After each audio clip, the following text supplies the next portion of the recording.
Hi, everybody. Welcome. Hello. How are you doing? It is Friday, and it is time once again to rank 8-bit Nintendo games. I am Jeff Gerstmann, and I have been with you for these 100 episodes, ranking hundreds of these video games. The goal here is to take a look at everything that was released in North America for the Nintendo Entertainment System, licensed and unlicensed. In the context of the the release window of the system itself, meaning, there are still people making NES games to this day, and more power to them. But we're not putting those on the list. We have 554 games on the list right now. It's a wide array. There is a wide gulf between the bottom and the top. We have Raid 2020 down here, a game that is, let's call it not good. And we have at the top here, Mega Man 2, a game I would call pretty good. Pretty good. I saw a TikTok on the internet today, on TikTok, strangely enough, where someone had taken a bunch of NES games and, they put their box art together. Like they had made a tier list of NES games. It was not an exhaustive list, so I don't know if it was just like the games that they had played or whatever. And it happened. It's all the years of doing this, I looked at that list and I got angry. I was like, this is not scientifically accurate. We're here doing science. Now, look, if you want to tell me in your heart that you think that Double Dragon 3 is an F-tier game, I'm going to say, well, yeah, I see why someone would say that. But the science says otherwise. And so, I looked at the entire thing and just going, ugh, God, this is,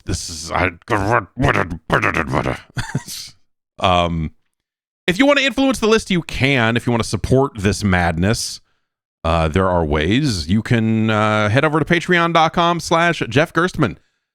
And you can sign up at various tiers. You'll get an ad-free version of the weekly podcast, some bonus shows and such, a bonus podcast that happens every week, as well as if you join the advisory panel, you will be able to influence the list. You will be able to suggest games. Many of the games on this week's list have been suggested by you, the viewer. And so if you are interested in supporting this nightmarish endeavor, that is the best way for you to do so. Let's get to it. I figured there's a scant few games remaining that were actually made by Nintendo that we have not looked at yet, and so there's a desire to kind of sprinkle them throughout a little bit, so we don't just like power through them. And so I thought it would be time to maybe take a look at one of those up front here and see what's up with it. It's a sequel. Nintendo didn't always make a ton of sequels to games on the same platform, and I feel like that's something that they've maybe even gotten further away from these days, as opposed to back then when they made a few things here. But it is, I don't know. Let's take a look at it here. Let's head over here and take a look at this thing.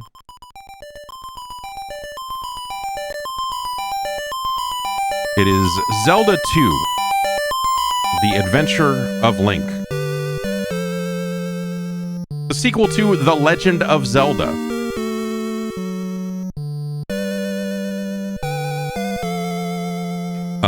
Which The Legend of Zelda is currently number 4 on our list here. We have a sword. That sword can't be that long. When you see the rock below it, it's kind of... I guess you wouldn't want it to be much longer than the bottom of those rocks, but... Okay, let's see. After Ganon was destroyed, Impa told Link a sleeping spell was cast on Princess Zelda. She will wake only when the power of number 3 Triforce, sealed in a palace in Hyrule.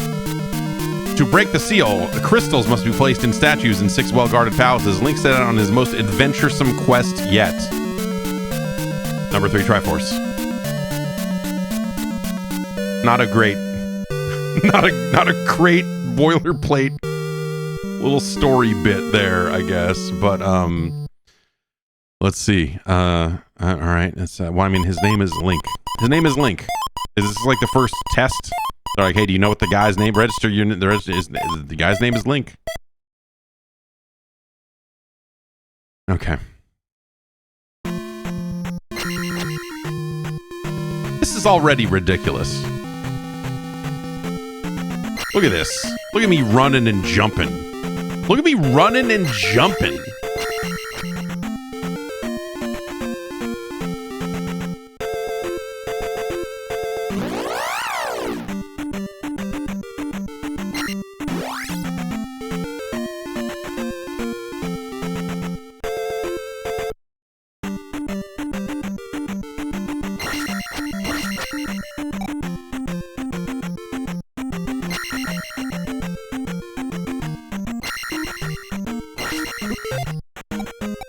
Life will go up, or should I save it for more magic? I mean, life will go up. Not life. Life will go up. Yeah, I got some. Can I get some life will go up?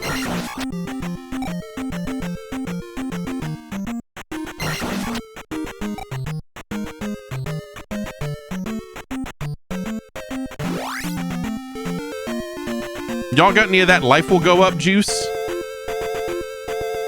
So I like right off the bat here, I'll say, a dramatic departure from the previous game, obviously, and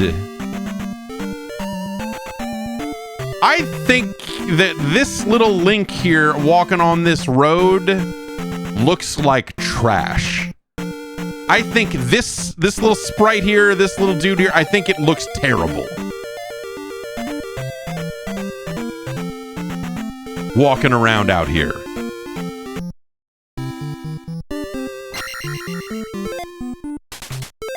Wait. Town of Rudo.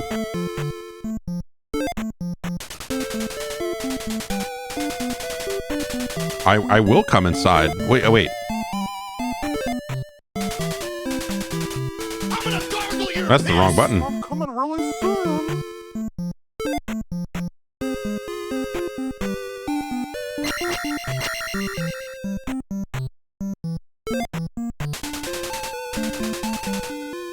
Okay.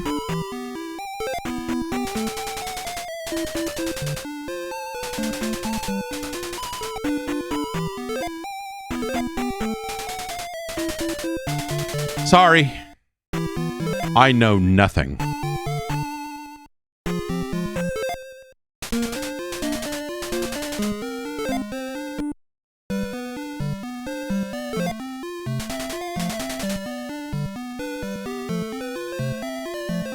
Listen.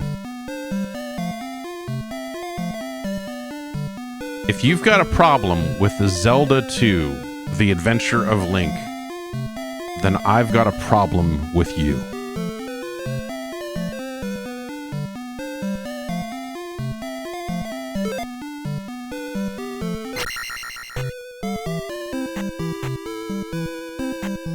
Where you going so fast, huh? Find magic in a cave south of the castle.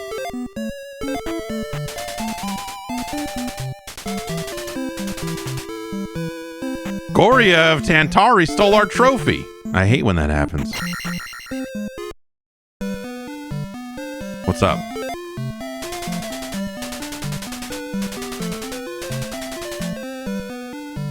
Okay. Yeah, that's... This game, you know, much has been written, much content has been produced about the quality of this localization and all of that. And I think that a lot of that is there's like valid criticism, I think, to be had there on some of this stuff. Especially, you know, when you consider, you know, The Legend of Zelda was not a small video game. It was not a little rinky-dink like, oh, well, you know, some people liked that one and then people got into this one or whatever, you know, like, we're not going to go this way.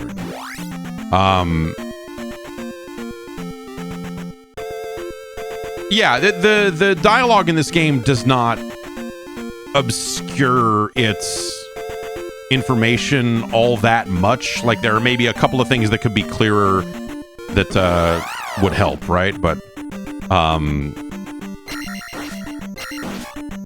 ultimately it's not so bad. It's just a little wonky, you know.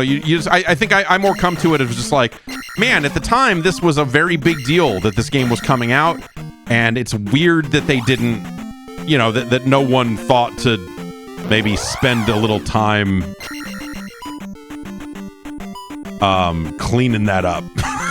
You know, cleaning it up a little better than they did all this stuff about the number 3 Triforce and whatever else. Where do I don't remember where I even get a candle. I feel like I normally go through that cave without getting the candle when I play this game, and just kind of hope for the best.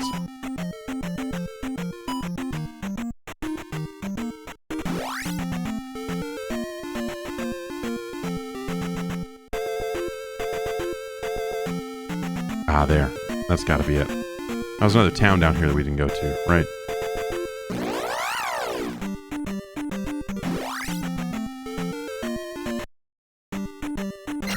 Oh, is this the... Is this maybe the one you're supposed to, like, suffer through and...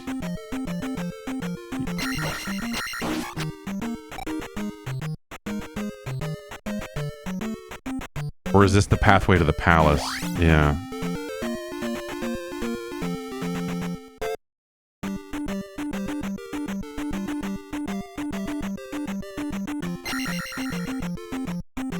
So I think there's stuff that you look at this game and say, like, oh, you know, like, it could have had a map, it could have had you could have, you know, like, there's stuff they could have done sub-screen wise that maybe would have been valuable here.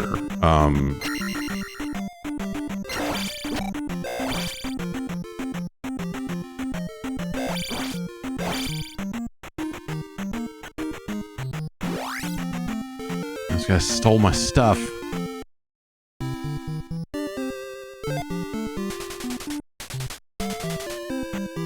Welcome to Rauru. Anyone coming out of this door? No? Return the crystal to the palace in Parappa.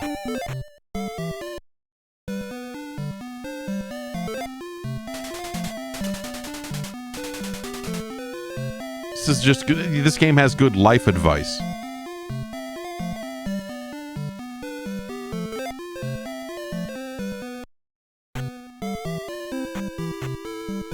Hey. Hi.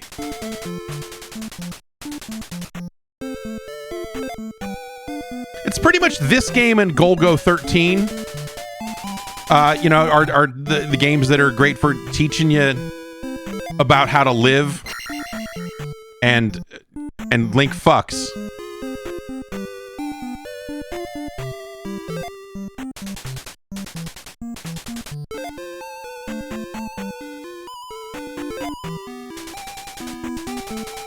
Only the hammer can destroy a roadblock.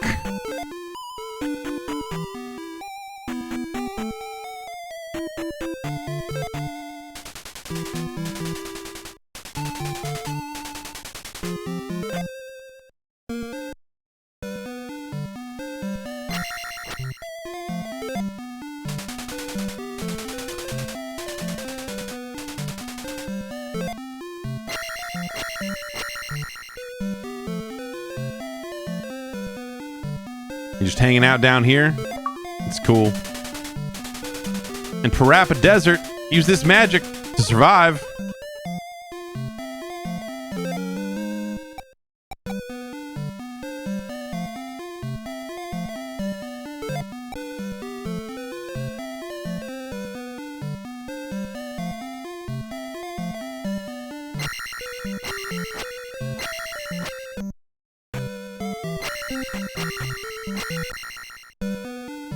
What's up, kid? Ah, go west. Isn't that wrong?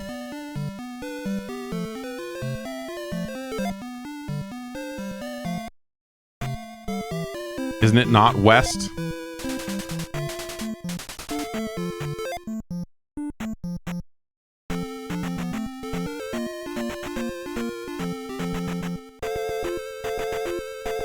So I'm trying to remember if is the palace through that cave or is it up past this cave? No, it's not up past this cave. But there's the trophies in that cave, right? You go there to get the trophy back from the dude, and then the cave over here that leads you to the other side is what takes you to the. Yeah, I mean, because this cave is clearly meant to be navigated without a candle because it's not nearly as I don't know, complicated or whatever.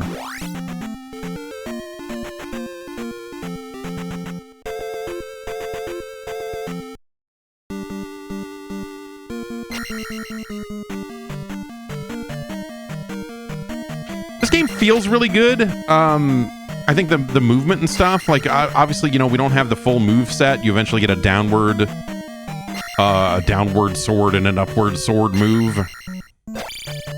That's a really good noise, and the little bounce back from it. Well, boing, when you hit walls.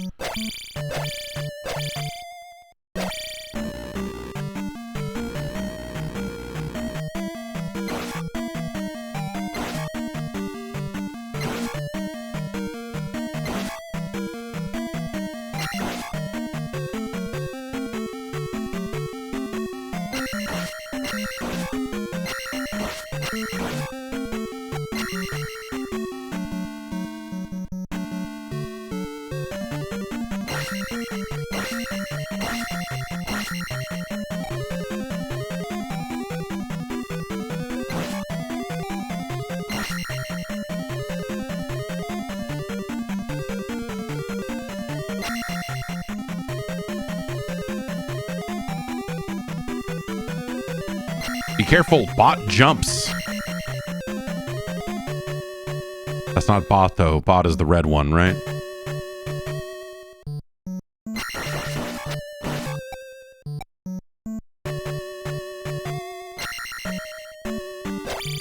Boing! Oh, that's just a good noise. It's just a good noise. I think the game uses the high-low block stuff, like, well. It doesn't always require it, but I feel like when you line it up and do a good job with it, you feel real fucking smart or real dexterous.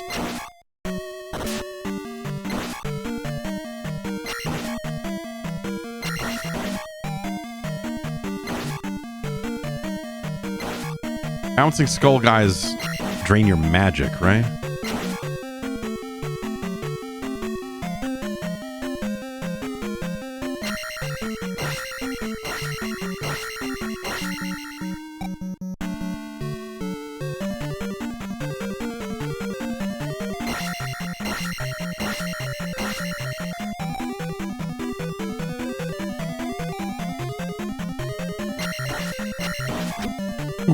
Yeah, it was magic.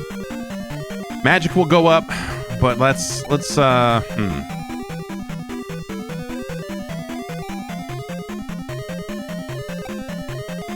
I should probably save it for some attack will go up juice.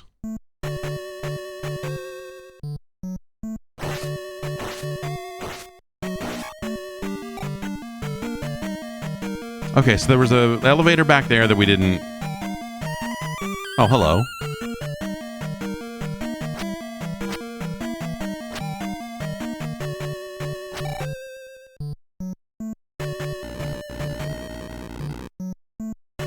So we have not been down at all yet.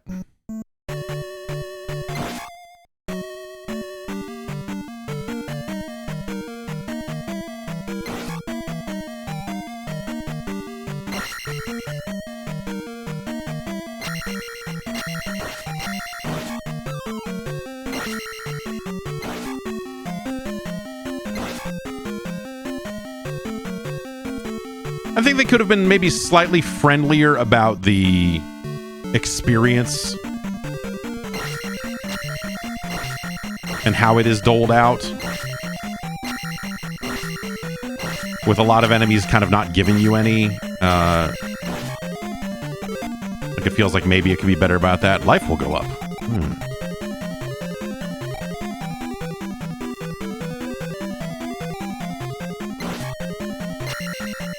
I don't know. Like, maybe they could have said it so everything gives you some XP, but maybe the numbers are higher, you know? But I think the number of enemies you end up killing in this game that give you nothing is a little, I don't know, anticlimactic. You know, like you kind of want to feel like, oh damn it, oh jeez, making dumb mistakes here.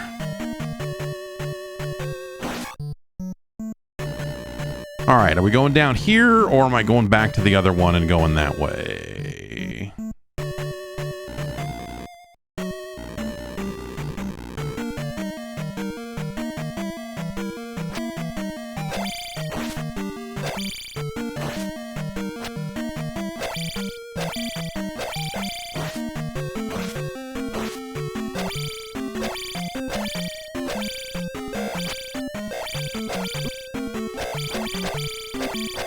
Back up. All right, I don't want to actually lose that, because I think do I lose all my XP when I die, or just some of it? That doesn't respawn, so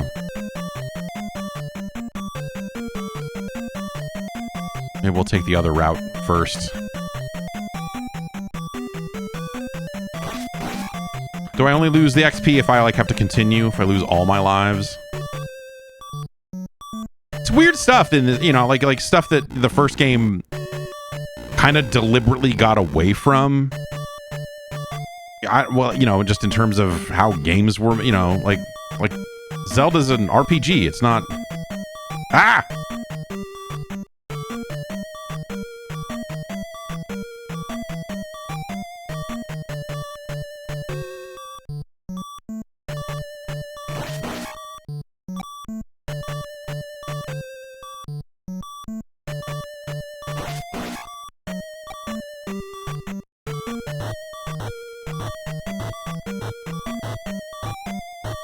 Oh, dang it. I blew it.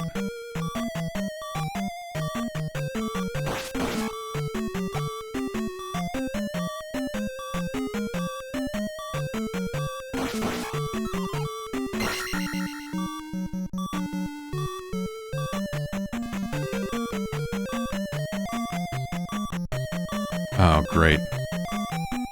Not a great place to be with my life situation being what it is. This hammer brother ass motherfucker.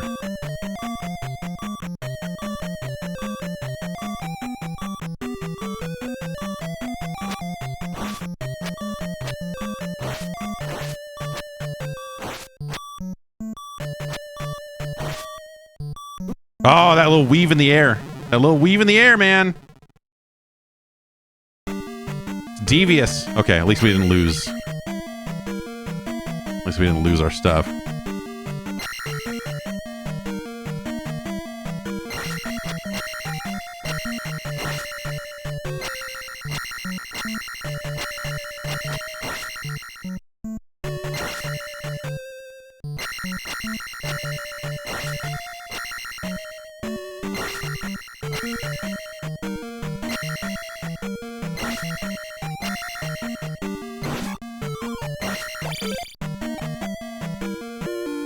Attack will go up.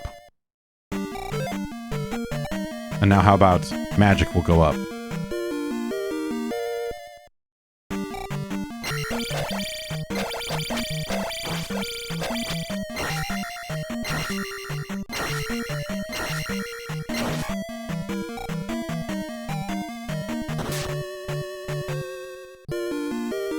Okay.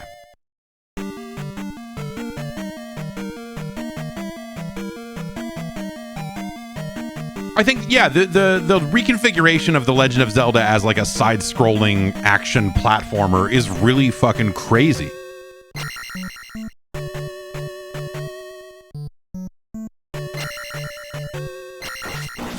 Ah, you. Alright, do we think we can get that P this time?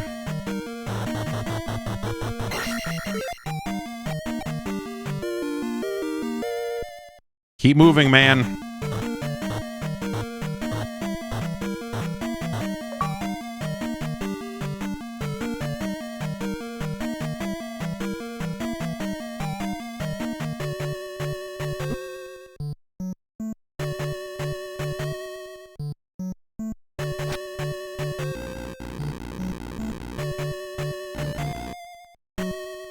I think it's in some ways a shame that this isn't something that they explored further. Not necessarily the 2D. You know, our friends at Philips would really expand upon this concept on the CDI.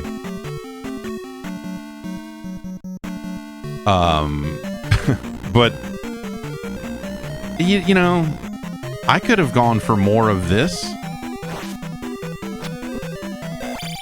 Ah, jeez.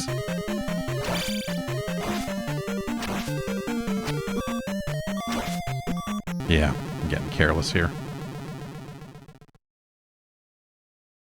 I got my XP and now I just don't give a fuck.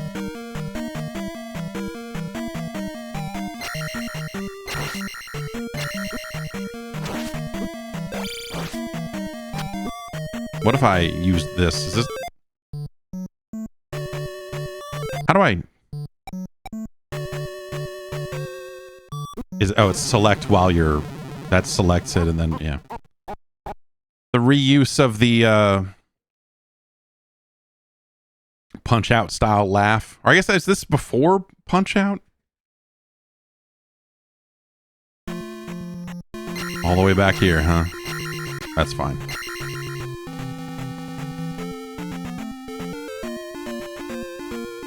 Return of Ganon. Well, I have the candle now, right? So I guess I can, you know, maybe I can just go do this.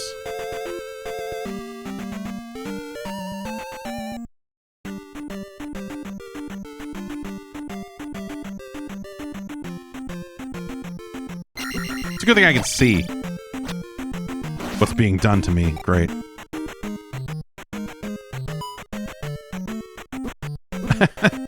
Ah!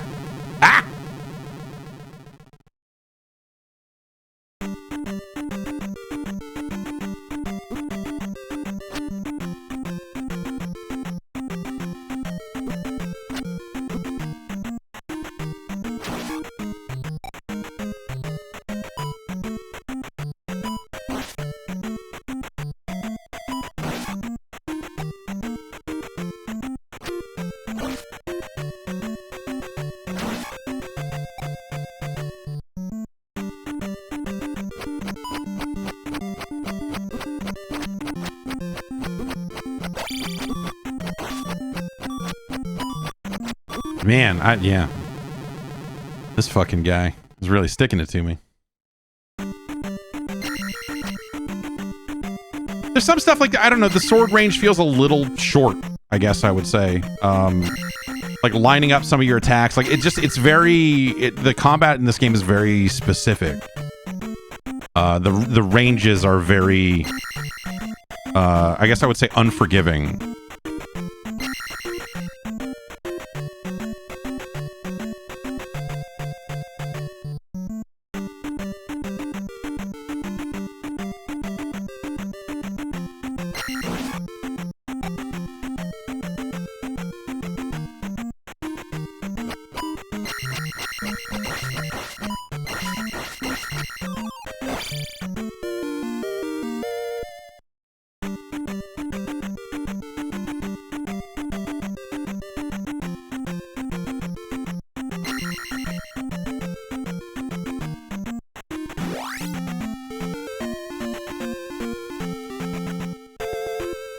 But this was a game, this, you know, you could grind in this game. I think that's what I did, is I think I sat here and just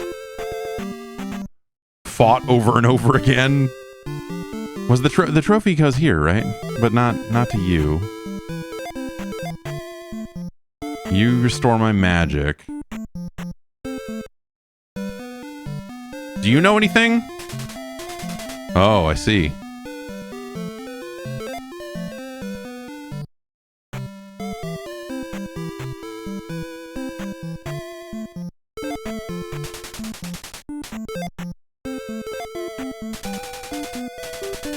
You saved the trophy. Come see my uncle.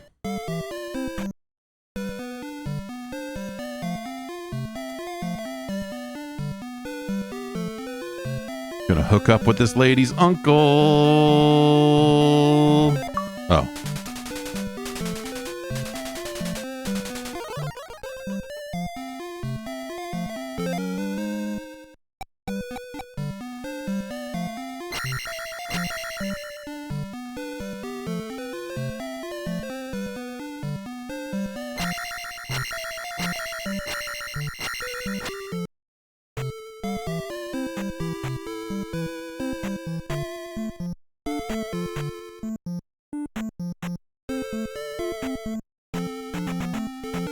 Okay, well, I mean, does that mean we could probably go this way and do stuff? Because we got jump.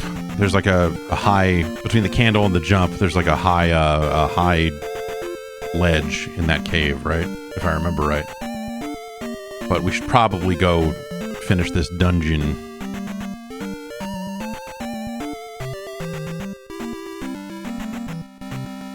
The minute you step off the road, these guys are on your ass. Uh-oh.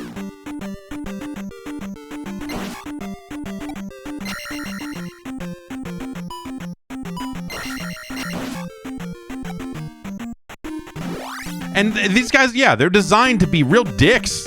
A lot of these enemies are just like, okay, like your range and their range are so deliberately built to make it a hassle, you know?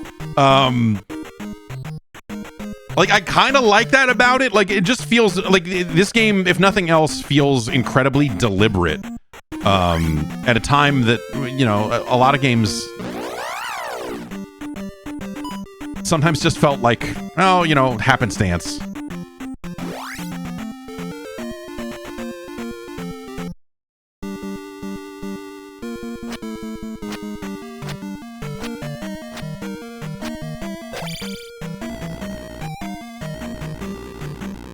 Okay.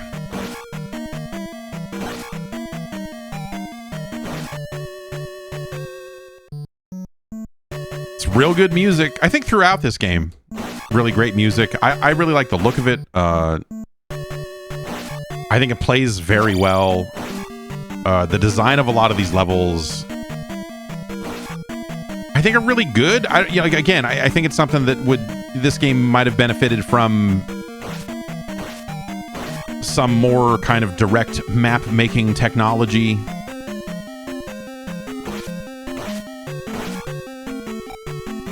So that was the road down to get the candle. So we take the next one. Oh, that's what I mean about the range. You find yourself just out of range on attacks so often in this game, and there can be, for some of those enemies, like, you just figure out like there's very deliberate cadence to, okay, I need to jump and hit this guy in the head over and over again, or whatever, and it makes it, I don't know, like, it's hard in some ways. Like, it's a difficult game. And I think some of that difficulty is stuff that we look at now and go, oh, this, you know, you could have smoothed this out. And maybe that would have made for a more palatable game all these years later. But at the time, I don't know, like, at the time of its release, like, it never struck me as, and, you know, because you're a kid coming in, so you don't really think about it this way, but it just struck me as like, hey man, the sequel to this game is a totally different video game. And you're like, okay, because there had only been 2 of them, you're like, okay, that's fine. And I don't know, like, that road less traveled of like, what if they either what if they made more games like this, or I gotta,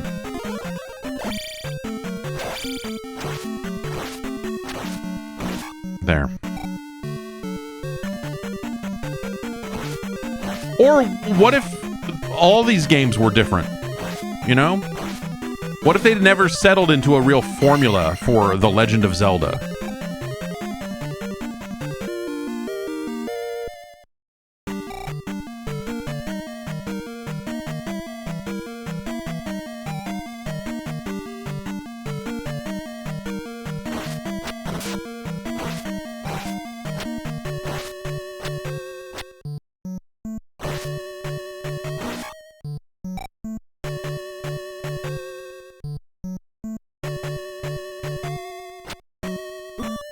Fuck.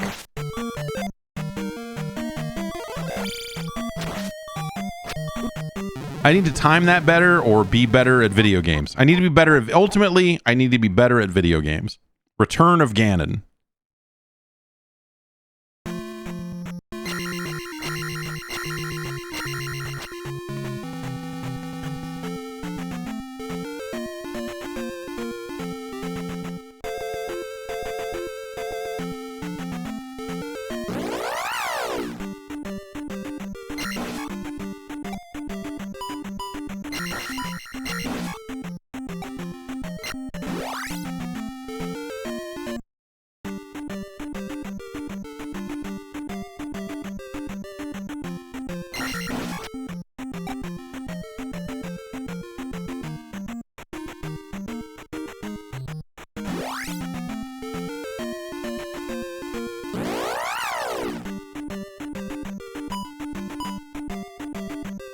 Kind of Bionic Commando like in a way here, the way you kind of get jumped on your way to go from one place to another. You know, we're meeting the enemy and descending in a sense.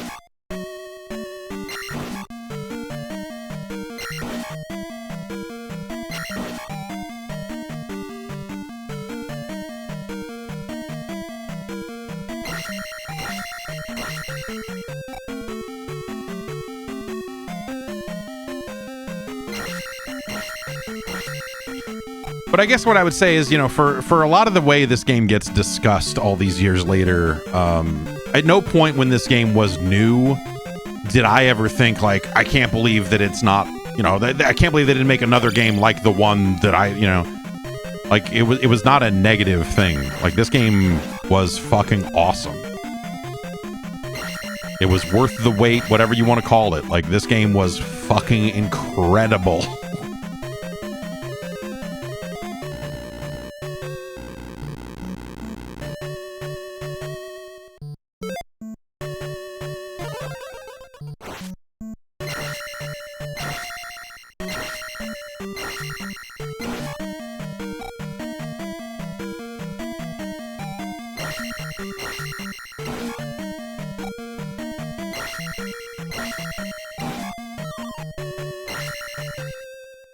Reminds me of a little game called Rambo, a little bit.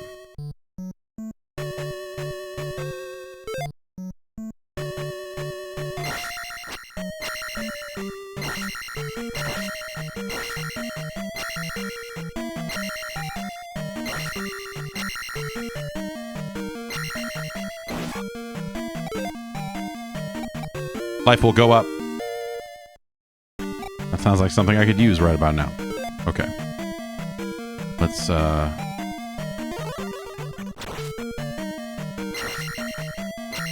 Ah! You gotta get your rotation. You get your timing.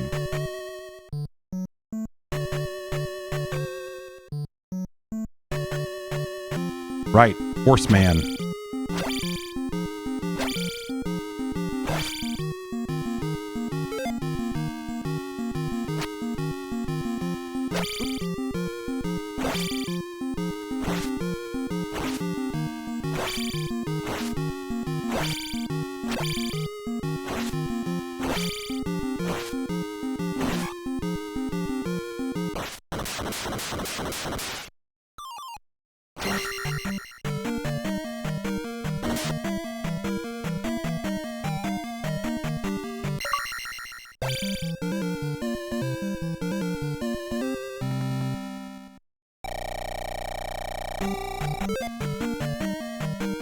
Attack will go up.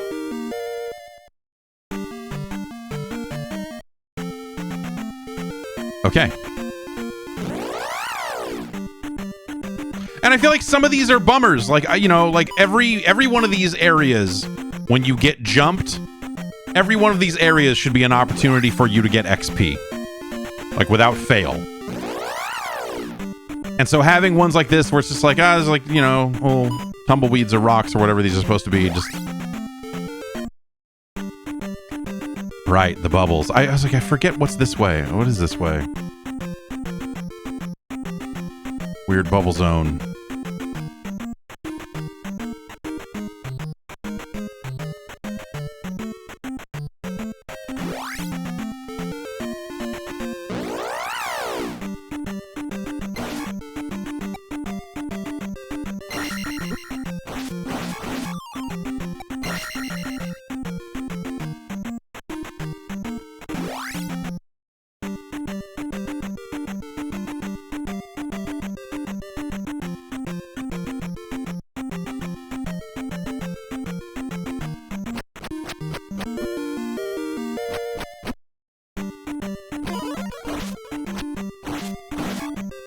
Getting muscled by this boomerang man. Okay. That was worth it.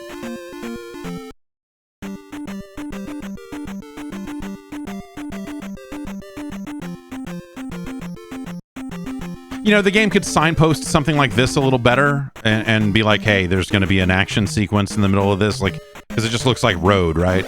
Maybe it's better that it doesn't. Maybe that's a nice little surprise. You're like, oh, you thought it was going to be a nice, easy trip down here, but fuck you.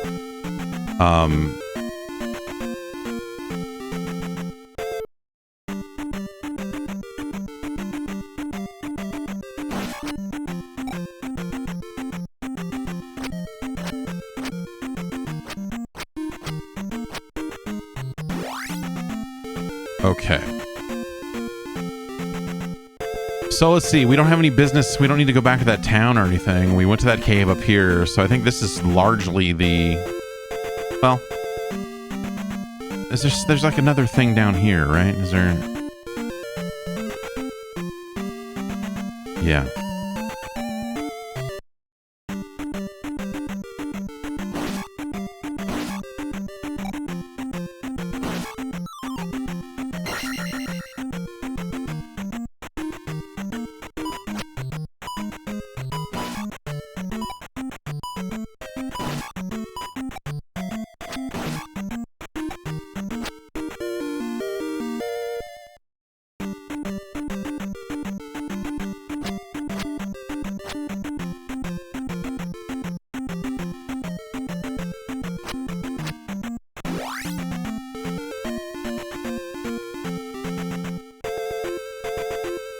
For some reason I was like, there's a thing here, but I guess not. I don't know.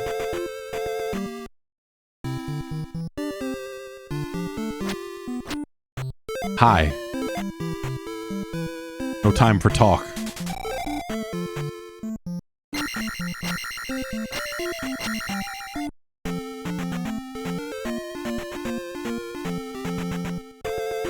But like, yeah, I think, you know, my main criticism with this game is I think that Link looks like garbage right here.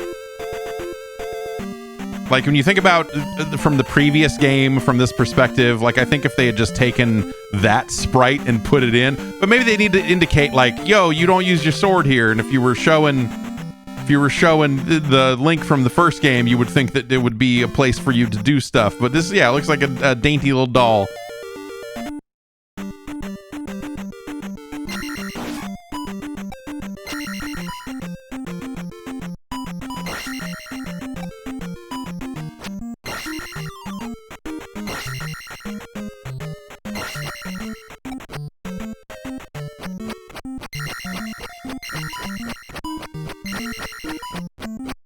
This is like fighting the fucking wizard on the 4th floor of Kung Fu Master, these boomerang guys.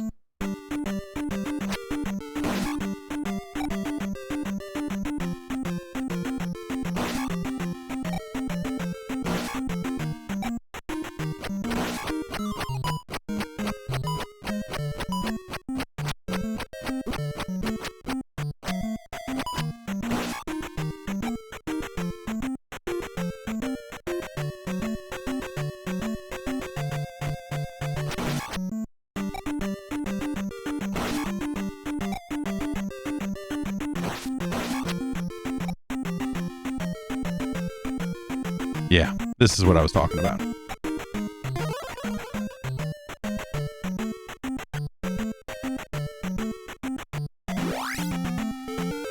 Out here in these swamps. Bouncing bearded cats? Are they wearing bandit masks? What's the...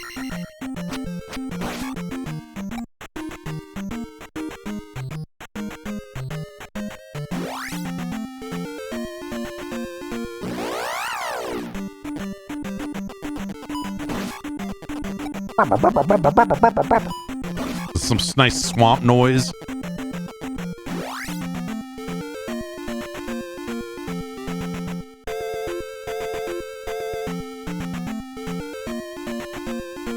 What do we got this way? It's also like one of the nice things about this game is it's been quite a long time since I've played it. This is just back up here to this rock that I can't. Yeah, I don't. If I had a hammer, something.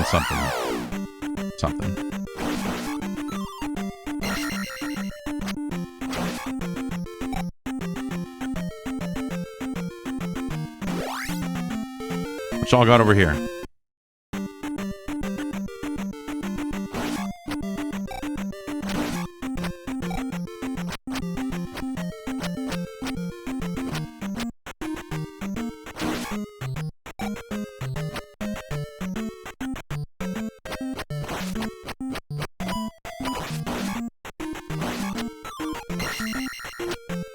Oh!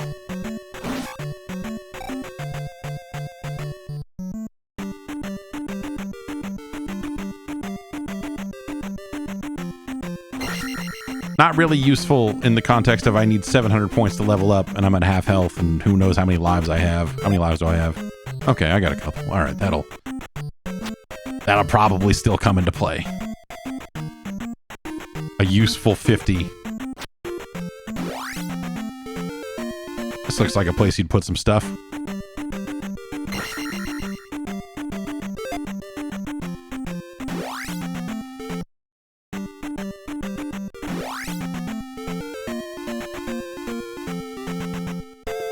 I feel like there's a town down below that I should probably visit first before screwing around too much around here. I like this idea too, that if you can get it back to the main road before you get jumped, that there's just nothing here. It's like kind of a cool idea.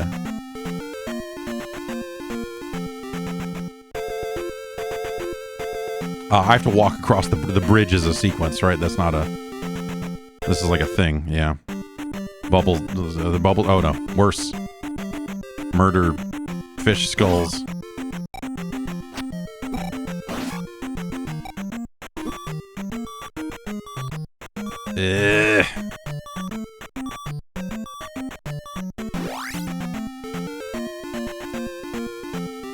Oh, this is the town with two sides.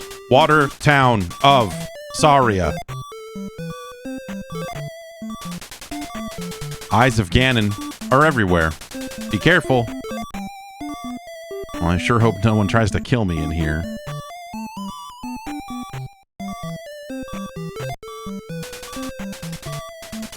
Hello, young fellow. Nothing in this house.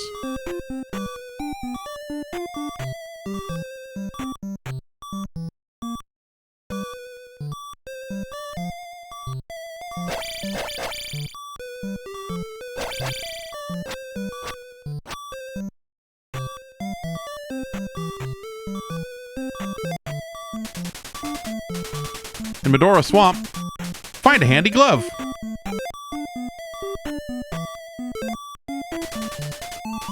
I don't really need any magic, but do you...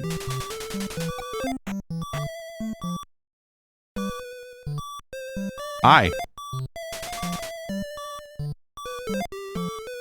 It's fucked up, man.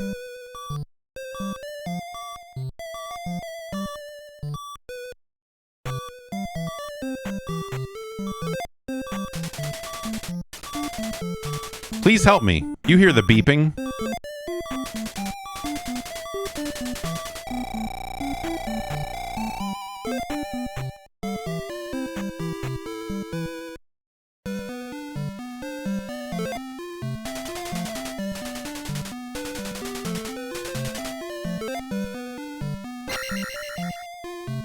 Town business.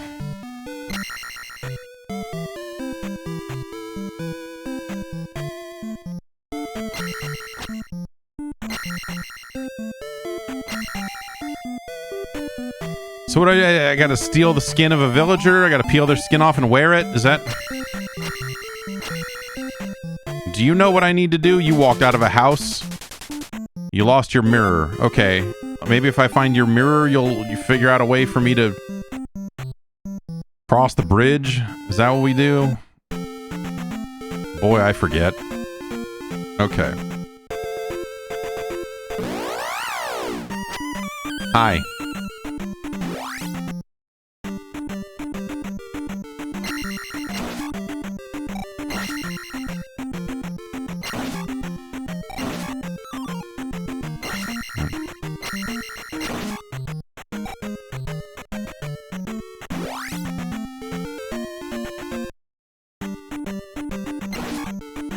I was gonna say, I remember one of these bridges having evil bubbles, and here it is.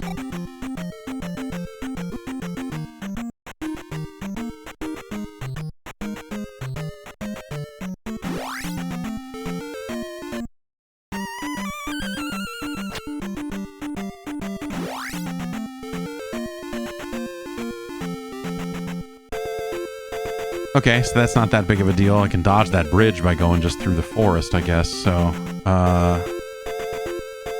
somewhere in the swamp is a handy glove.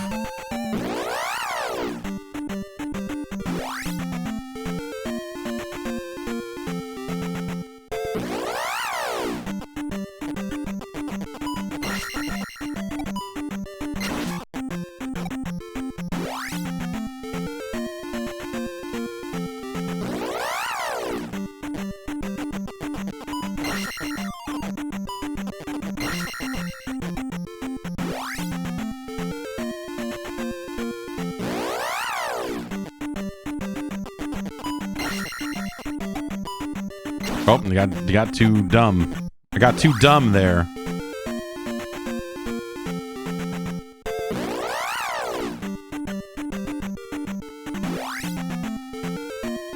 Here we go. If I were going to put a handy glove somewhere, it would be there.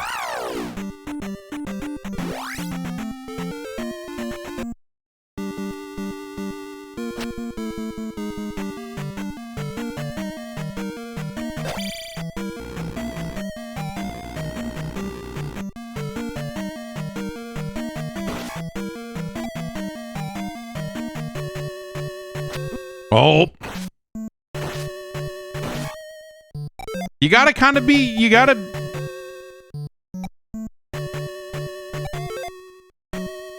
You gotta lock in a little bit, as they say. It is not a carefree experience, this game. These don't die, right? They just... Oh, they do. Okay.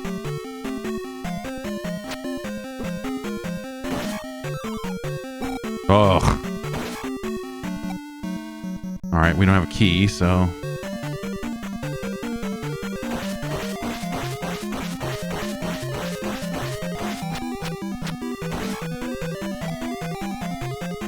Come back here, I want the points! Oh well.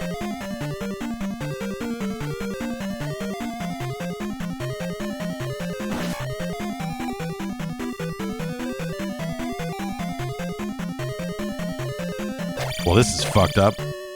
What's here? Nothing. Dang.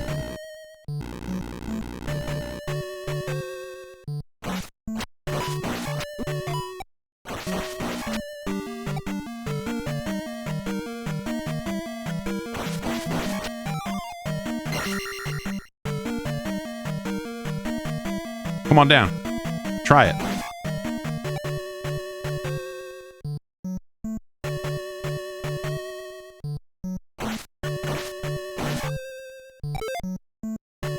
Life will go up.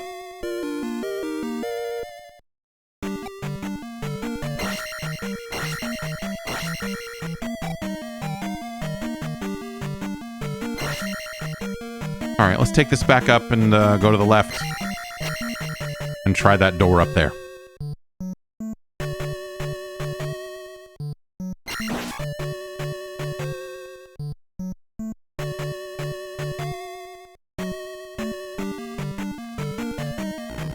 I think, you know, the repeated kind of tile set stuff here, like, is maybe a little monotonous. Like, there, you could say that it could have some more variety within the dungeon itself, but at least it looks different from the last one a little bit.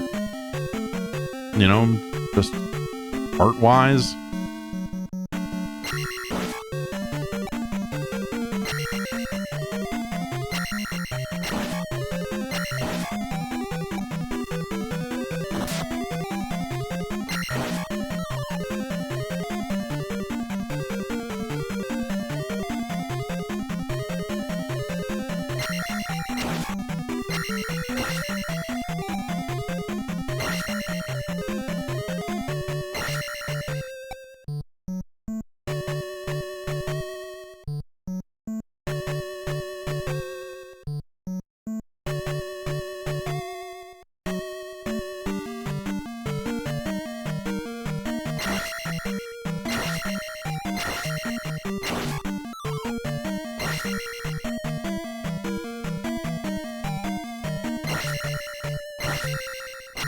Ah!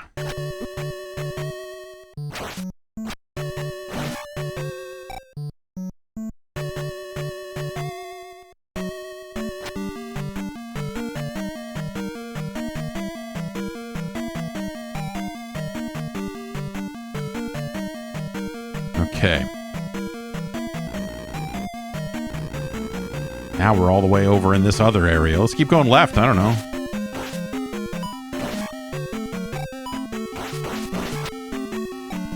We did find another key at one point, so...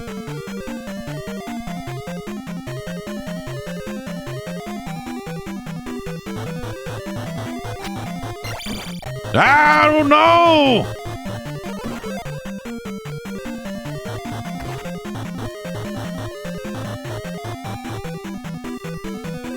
Those points were going to lead me to my grave!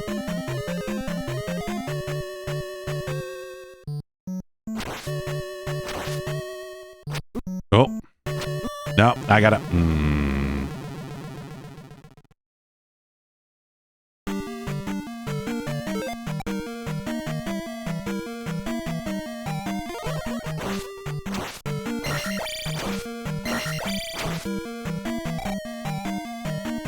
No, I don't have another key.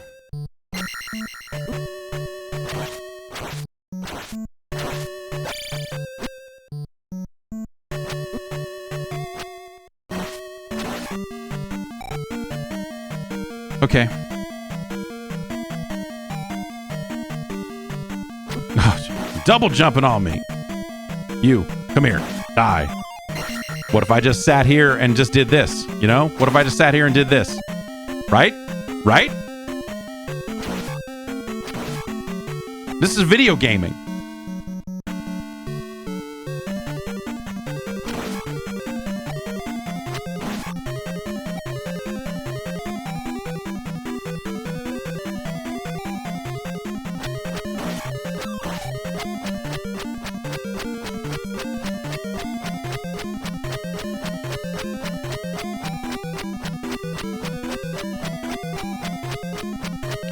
What do I get? No blues as long as I keep sorting. This anti-turbo controller technology here.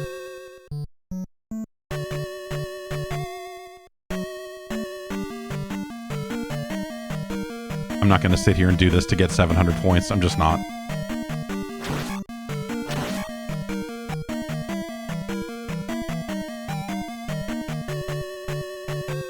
Okay, there was a path to the right at this elevator, so maybe there's a key over there. That's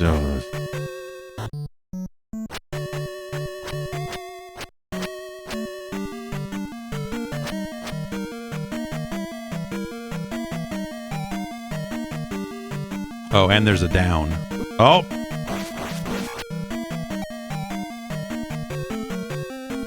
Again, with the go right and there's nothing there. Level layout. Just real... Oh, man. Okay. I need to protect myself. All right, 300 more points. Let's take the magic. I'm using the magic just enough to where I should probably. Ah!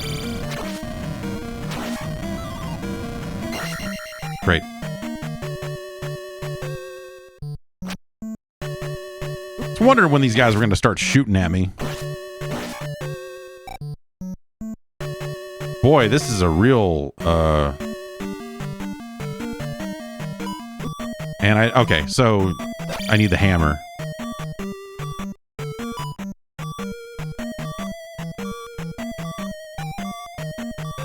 Okay, so don't come back without a key.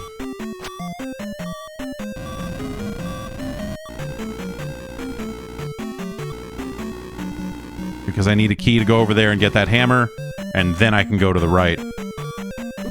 I should probably just die my way back to the beginning at this point. I only got 92 XP. That would be the speedrun tactic. Yes. Just jump into the guy. I think this game is great. I think this feels good. I think it's a fun game to explore.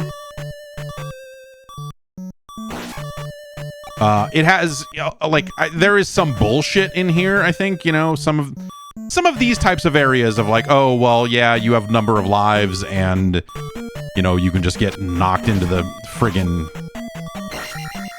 lava at any moment. There's like those are things that you look at and go like, yeah, this sort of thing could have been a little gentler, I suppose. But I don't know, man. That's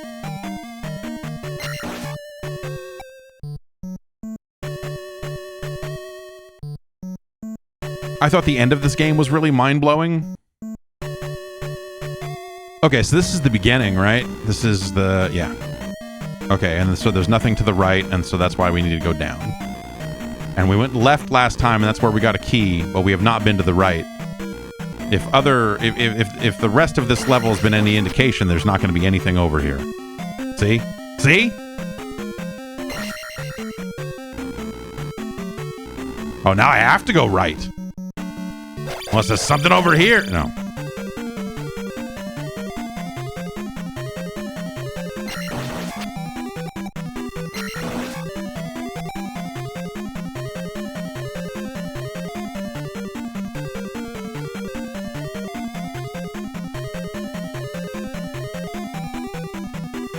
I hated the Hammer Brothers. They're assholes. And to have to deal with them here, I think is a real devious choice.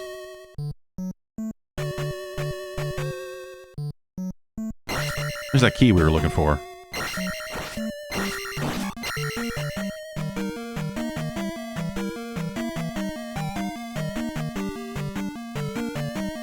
Sometimes the jumping feels a little awkward there.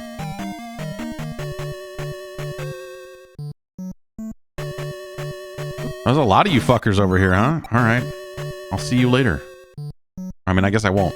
I'm leaving.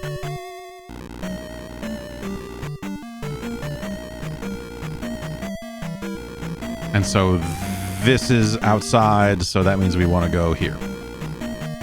Now we have that key. Does everything respawn? Does everything respawn?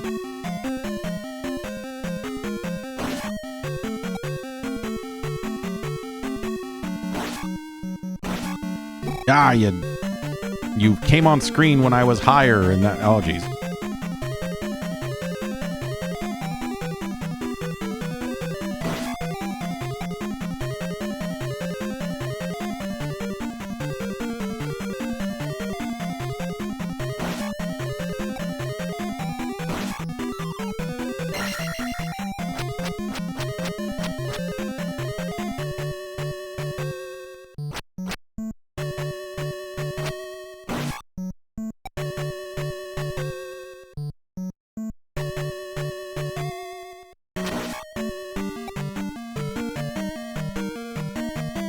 Alrighty. Ah! Never ready for that guy.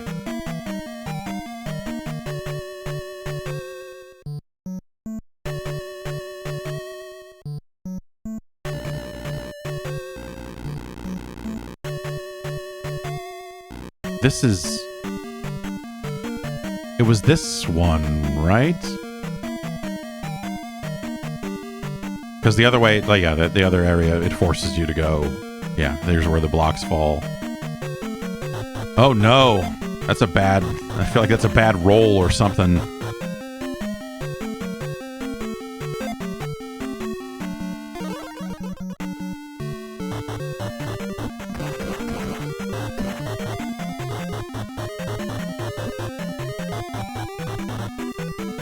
It's fucked up. It's fucked up, man.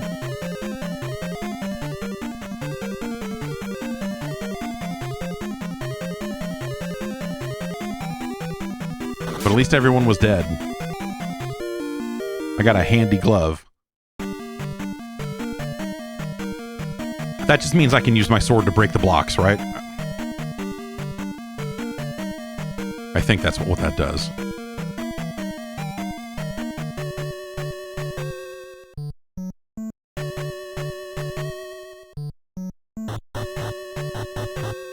Oh yeah, look at that.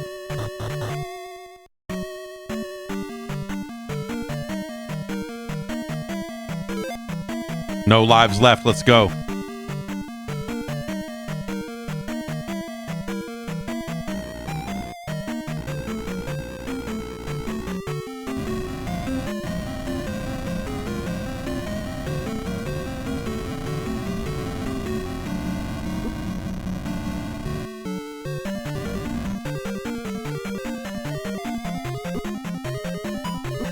Come on now.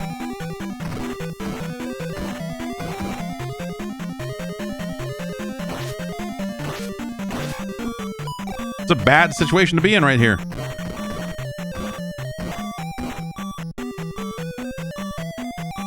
Yeah, I mean, it's still a bad situation to be in. Y'all got any fairies down here?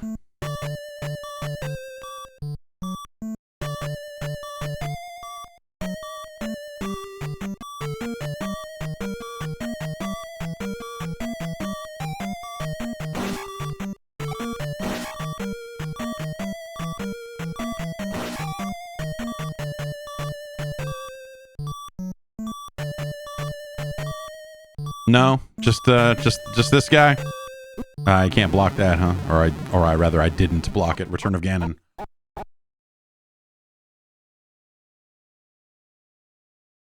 Return of Ganon.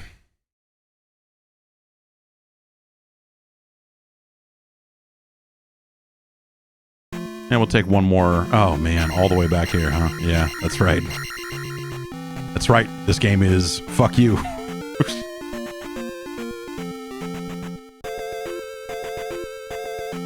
Hang on. I got it.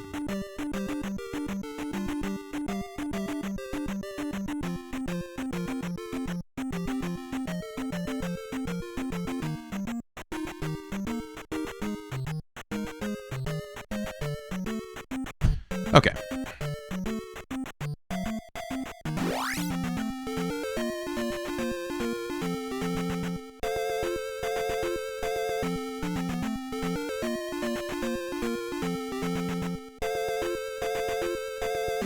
I gotta go all the way through here and use the jumps. No, you need the hammer for the roadblocks.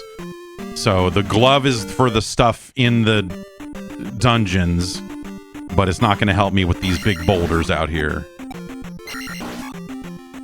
Unfortunately, so.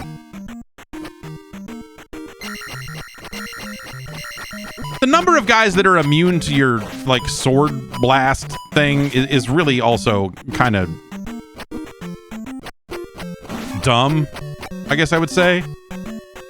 Like, yo man, this sword shoots fucking force or lasers or whatever the fuck is coming out of it, and you're telling me some fucking boomerang dog is like, no man, fuck that.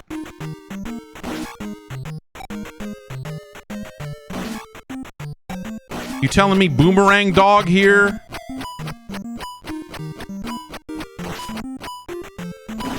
has some anti-blast shielding or something. You know, no. Oh. You, come down here. And don't turn into anything.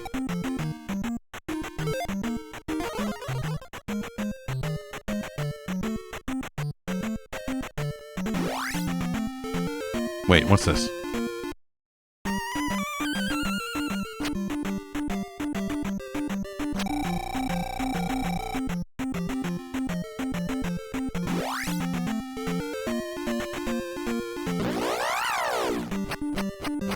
So many boomerang dogs!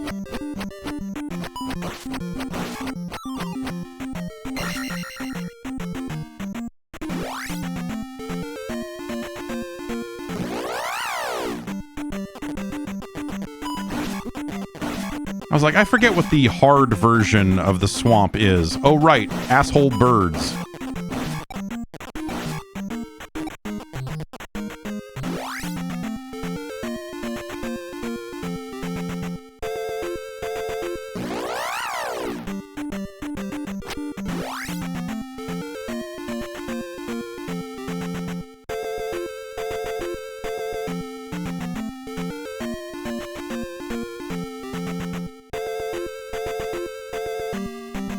Okay.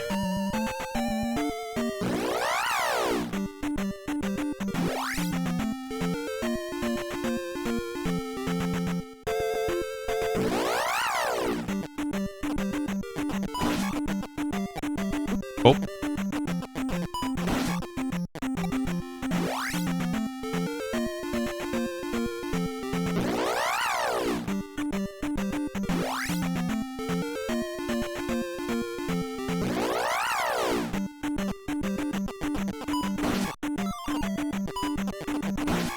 I could use a little magic now that you mention it.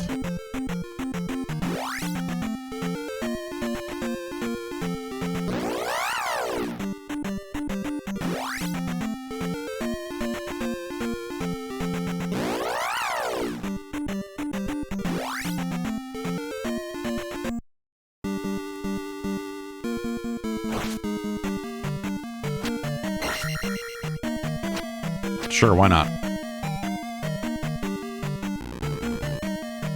Okay, so what are we doing? We're going hard left, all the way down and around, back to the right, blah, blah, blah. Oh.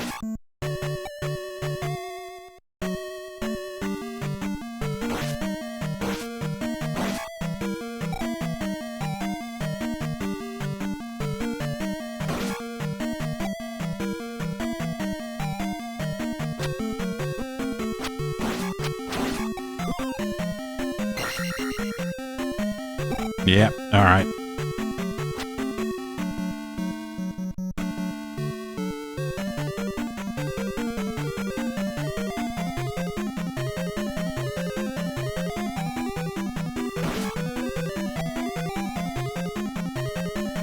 Hi, come on over, sucker, stupid idiot, dumbass slime. Hey, what's up? Moron, dope, turd for brains.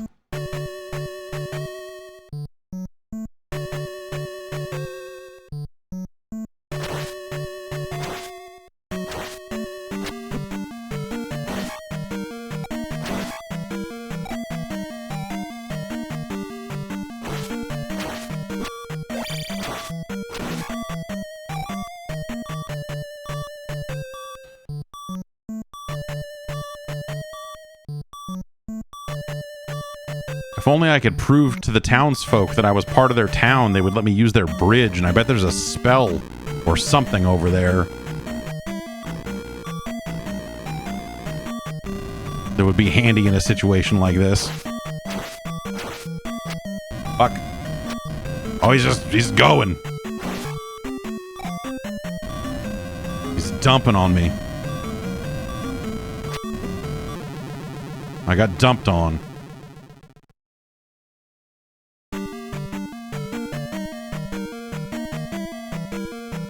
shitted on him.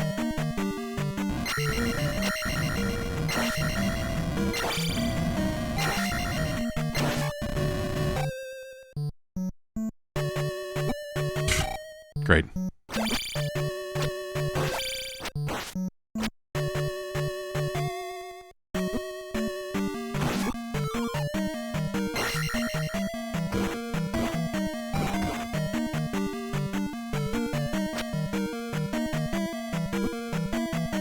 Fight me over here, man.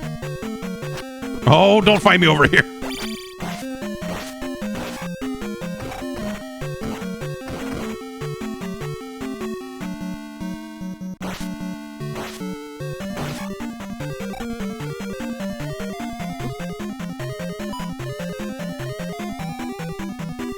I feel like it's not easy to time those blocks. You can block that stuff with your shield, but there's so much of it headed your way at all times. It's really... Let's try going down this time. What's down?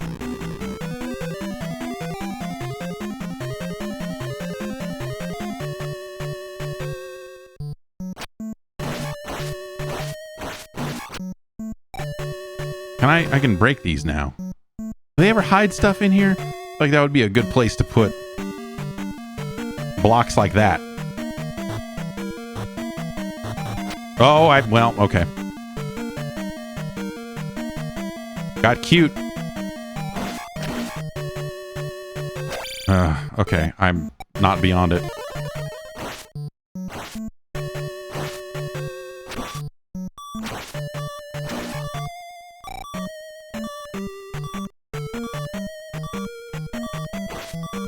Ah, you! I can't remember. Oh, I did not get... I don't have a key, do I? Yeah. Okay, well. As expected. This would be a way to get... This would be...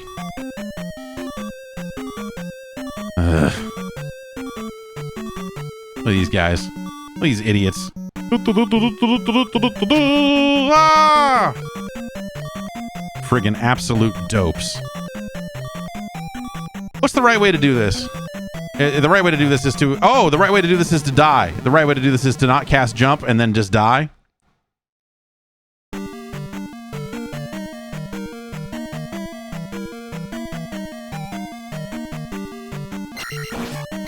That's right.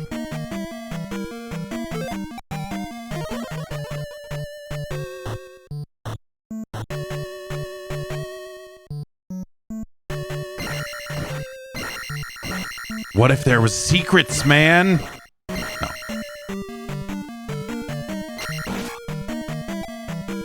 Oh, I gotta walk back all the way through this. It's stupid. Oh, no, I don't. This is...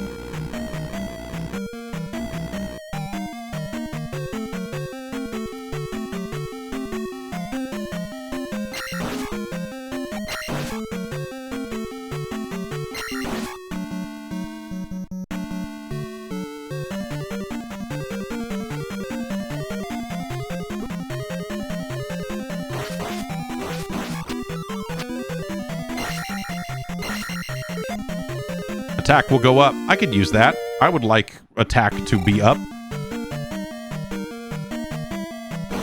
Look at that. Killed that guy in one hit. That's crazy. One-shotting these evil kangaroos.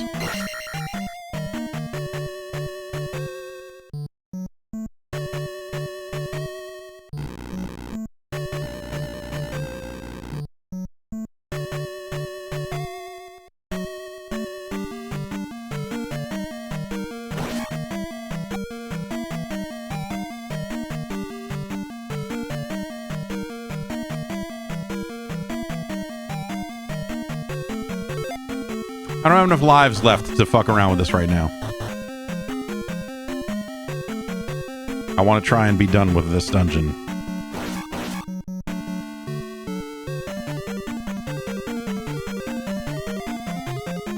Yeah, Aardvark, sure. Yeah, I would accept Aardvark in that situation.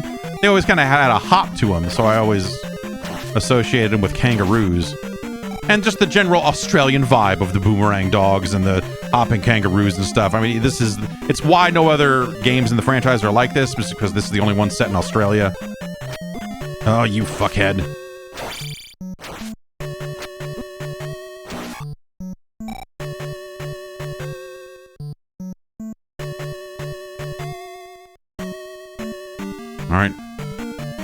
do you got? Oh.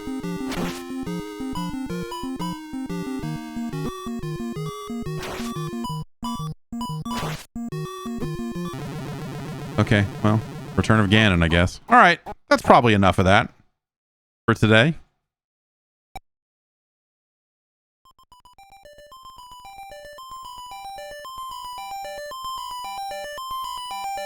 That guy is even more like the level 4 boss in Kung Fu Master. His head is coming off. He's shooting shit at you.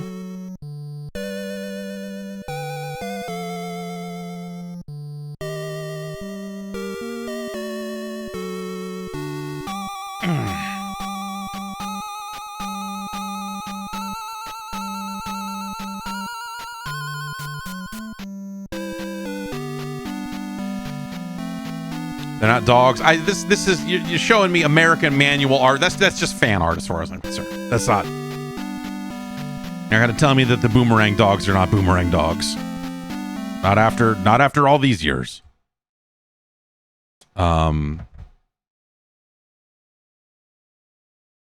a fantastic video game. And I think, you know, like, I don't know what happened. Like, I don't remember that game ever being controversial, or I don't remember that ever being a controversial statement. Like, hey, by the way, The Adventure of Link's fucking awesome. Like, there was no, I don't remember a single person, not that I knew a ton of people that played video games back then, but like, no one was shitting on that game the way people do now. You know, and I think maybe it was after A Link to the Past or something, you know, kind of, because that's the game, you know, that really kind of establishes, it reminds you of just like, no, this is a game like the first game, and now it's a formula. And they did they did those games, then obviously Ocarina completely rewrote the history of The Legend of Zelda, but also certainly the history of video games to a certain extent. But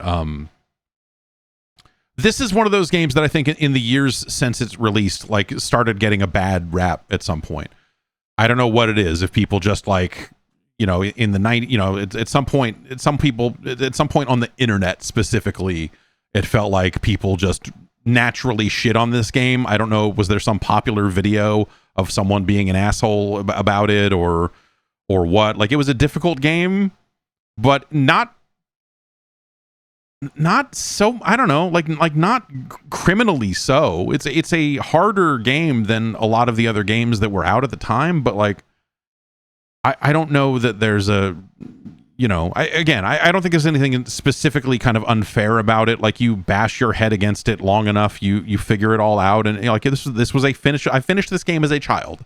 I was a literal child when I finished this game, and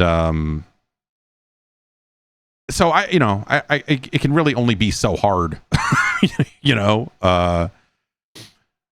But yeah, maybe it was the release of A Link to the Past, and you know, that's an amazing video game. You know, I have nothing negative to say about A Link to the Past for sure, but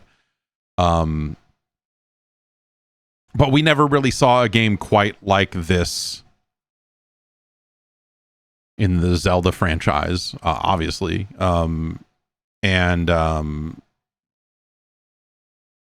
I don't know. I think that's a bummer. I think that this could have been, like, if this had become for some brief period of time the blueprint for handheld Zelda games for a period of, like if the Game Boy games, you know, like, I will tell you that I'm not like a huge Link's Awakening fan. Like, I was never super into that initial run of handheld games that came along, Game Boy Color, and, you know, and whatever. But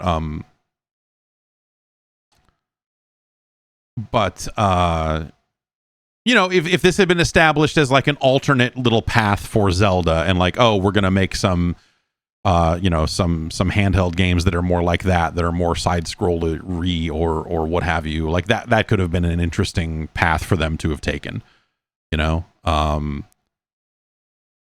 or some way for them to explore this idea or this wing of Zelda lore, history, whatever, a little bit more, But it would not be until hot games such as the Wand of Gamelon that we would get that side-scrolling Zelda game that everyone was craving. And then that closed the book. That closed the book on a lot of things. That should have closed the book on video games completely when that game came out. But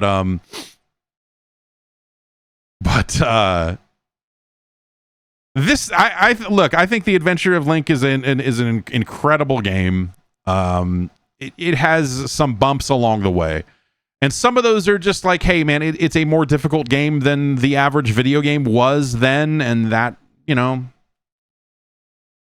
that's, I could see why people would take that as a negative, But again, I don't remember this game seeming impossible. I don't remember anything about this game being like massively... I remember hitting a wall with it and being like, oh, fuck this game. I never remember any sort of difficulty spike or thing in this game that was like unfair or just ridiculous. It's just like, this is what this game is. You need to dial in the timing on these attacks. I think we look at it now, all these years later, I think you look at some of those things and go like, his sword is really stubby. His sword is really, really stubby, and the attack ranges are terrible. And when you're at full health and you can shoot a little bit, too many of the enemies just like stuff that attack and don't take any damage from it, and so there's maybe little aspects of that you go like, oh, that could have been balanced in it, if not like a way that made it easier, at least in a way that made it a little more sense. I guess my thing is, do you think that and this is, Zelda has done this forever, and Zelda has done it this way, I think, forever. Do you think that what should be more powerful? What should be stronger? Getting cut with a sword or getting shot by something that shot out of a magic sword of some kind? I would think that the beam would be the dangerous part, but traditionally they make it do less damage because they want you to risk getting in close and doing shit. And I always looked at it as like, no, man, this is shooting lasers or something, man. If you got shot with a laser, that'd be way more fucked up. Swords are real. Lasers are crazy. It's futuristic technology, So that's, maybe we can get someone to build one of these swords and in their garage and put it to the test. But obviously that would completely unbalance the game. They would have to change a lot about it if that was the way they wanted to go with it. But whatever. I think it's a great looking game most of the time. I think it's a big, cool Link sprite and he's running around stabbing fools. I think seeing some of the Zelda enemies represented in a side-scrolling view is like a really interesting take on them. The overall look and feel of the overworld, I think that there's some stuff there that is a little weird, where it feels like that. I don't know. Like, should there have been combat in the overworld? Like, should they have had a situation where hey, you're gonna play Zelda 1 Zelda here, but then also go into these side-scrolling action sequences in these caves and dungeons or whatever. And so, could they have bridged that gap a little better by offering more actual combat on the world map? Maybe that would have been a thing that would have at least I don't know, again, been sort of an olive branch to people who really prefer the first game or whatever. Is it too much of a departure for some people? Maybe that would have been something they could have done that would have, I don't know. I think that would have been pretty cool. Actually, I know there are ROM hacks that if you want to just swap the weird skinny Link out for original Link in the overworld, you can do that, but that's, I don't know, that's sort of not really the point. I think this game is an extremely interesting challenge. And I think it's such a massive departure. I mean, it kind of If anything, it feels sort of like a response to like what they were trying to figure out with the Mario games, right? Where, you know, they made Super Mario Brothers, and then they were like, let's just make more of that. And so, you know, original Mario 2 is just like a tricky version of that. And, you know, they kind of got dinged. I mean, you know, I don't know that they got dinged for it in Japan specifically, because, you know, that game was really just kind of, hey, you should buy the Famicom Disk System. It's got its own Mario game, and that's, you know, it's more of a sales tactic than anything else. But, you know, but in the States, you know, at least Nintendo of America was like, hey, you're not changing enough. Like, you need to do more. So in some weird way, this feels like the other end of that dial. They're just like, no, we're going all out. We're going all out. We're turning the dial all the way over here. Yeah, Falcom. Yeah, sure. Yeah, they took the Legend of Zelda and turned the Falcom knob all the way over and then yanked off the knob. You know, they gave it more of a direct like leveling curve, right? I mean, you're literally earning experience points in this game, as opposed to just getting heart containers and having everything governed by that. You know, they're giving you multiple ways to level up and expanding on that in ways that I think are super interesting, you know, and even if the magic system,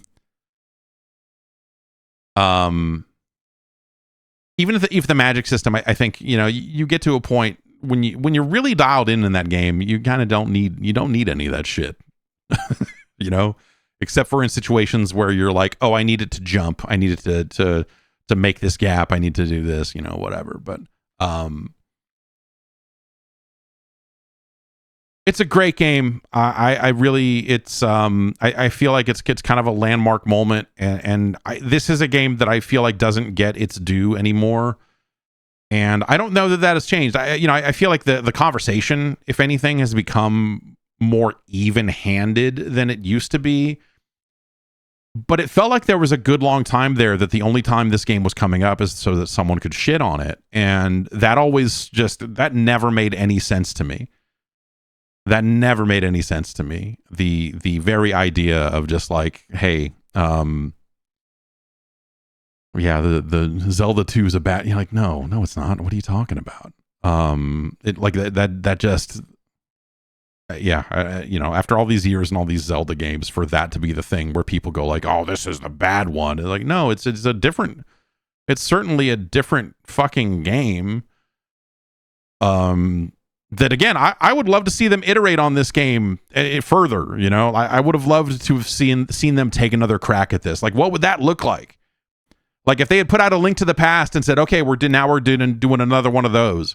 And so you'd have a 16-bit example of like, you know, hey, Zelda 4 is a side-scrolling game. What if all the even-numbered Zelda games were side-scrollers? I would have absolutely loved to have seen them think about this a little more and seen what they could have done with it, because I think this is like a really fascinating statement of like, hey, we can do scope, we can do the size and scope that you imagined in Zelda 1. We can do that in a side scroller. We can do these sorts of things in a different format or whatever. Yeah, I guess like I would have loved to have seen them do more of this. But you know, I think the other reality is that Nintendo was a company, especially like these teams and these people, you know, were responsible for a big variety of games across multiple massive franchises. And so, you know, you had your side scroller needs being met in so many other ways that it makes sense that Zelda goes back to its top-down perspective and largely kind of stays there for, you know, a decade or so.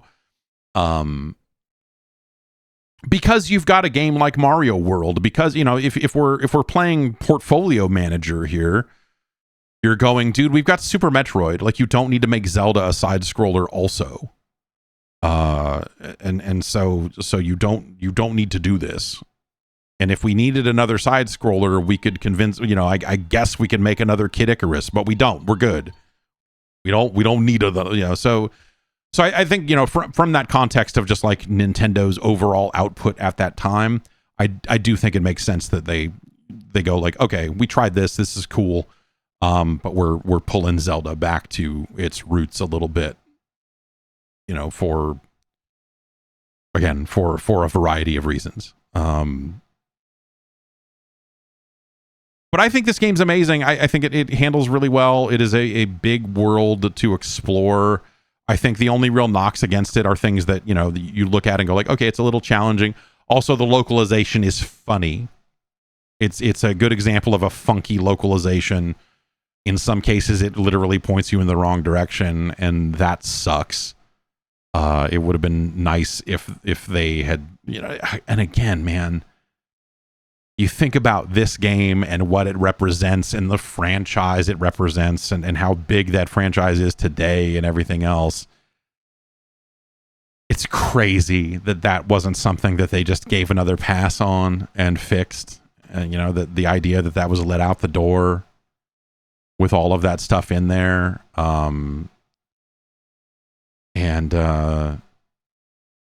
But it was a very different time, for a lot of things.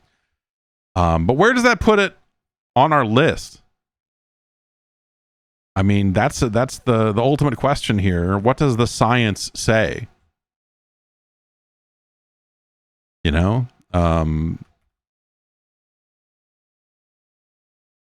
Like, is it better or worse than Rambo, another game where you run around and have kind of a stubby, blade and get experience points in a very specific looking font? I think this is a better game than Rambo.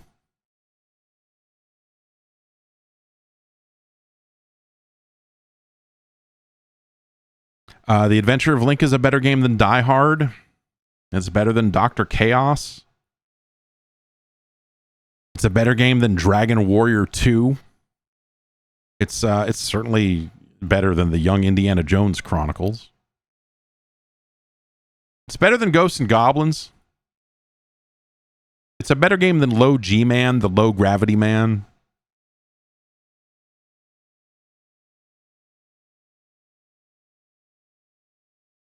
It's better than Mighty Final Fight. It's a better game than Strider.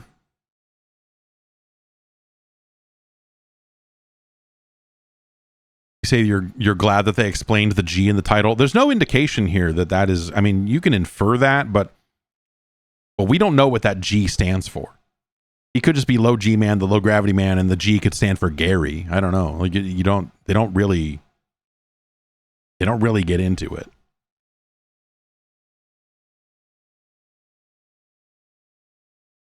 It's better than Star Tropics. It's better than Kung Fu. So I did not expect to have multiple moments today playing this game going like, man, this is just like that point in Kung Fu. This is just like that boss fight in Kung Fu. But there you go. It's better than Mega Man 1.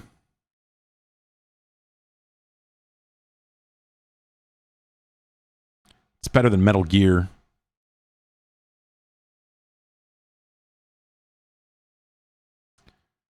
It's better than The Goonies 2.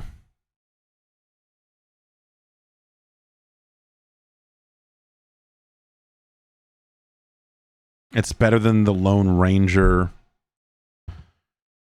It's better than Blaster Master. Is Zelda 2 better or worse than Metroid? Fuck. I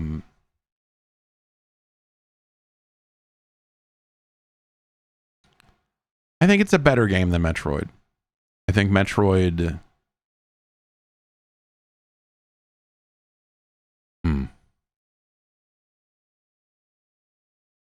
Metroid does really good with mystery because it doesn't really present you with any dialogue or any sort of thing. It just kind of dumps you in the world and says, here you go.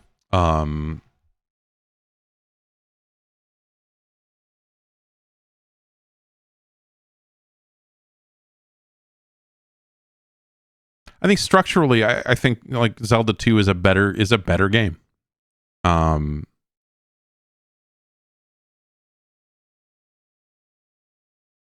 I think the way the action gets broken up and stuff. The Adventure of Link is a better game. It's better than RBI Baseball. It's better than Mike Tyson's Punch Out. Though similar in so far as you need to memorize a lot of patterns.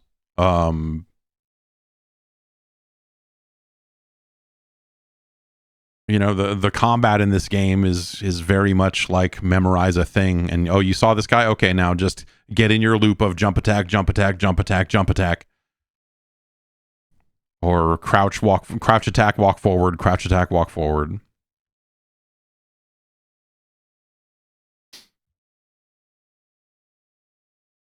It's better than Baseball Stars. It's better than Contra. It's better than DuckTales. It's better than Super Mario Brothers 2.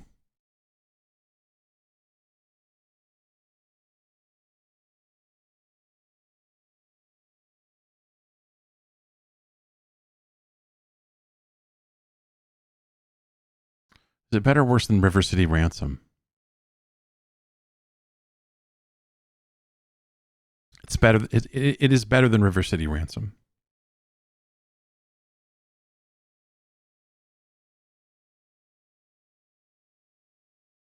Is Zelda II: The Adventure of Link better or worse than Rygar? I think Rygar's weakness ultimately is that some of its level design is very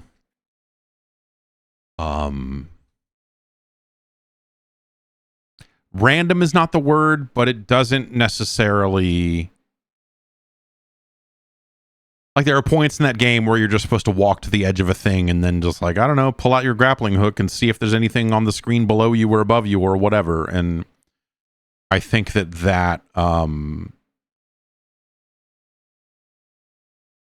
that stuff's not great.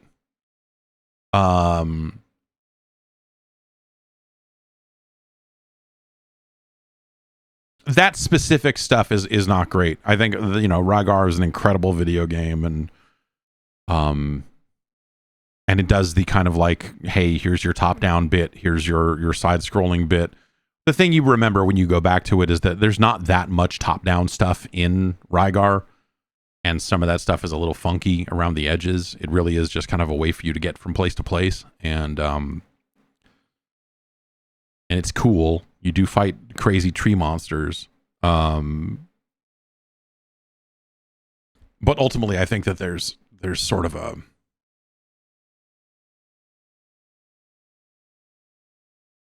I don't know, Rygar kind of, you know, as someone who, you know, finished Rygar relatively recently, it's some of the later game stuff is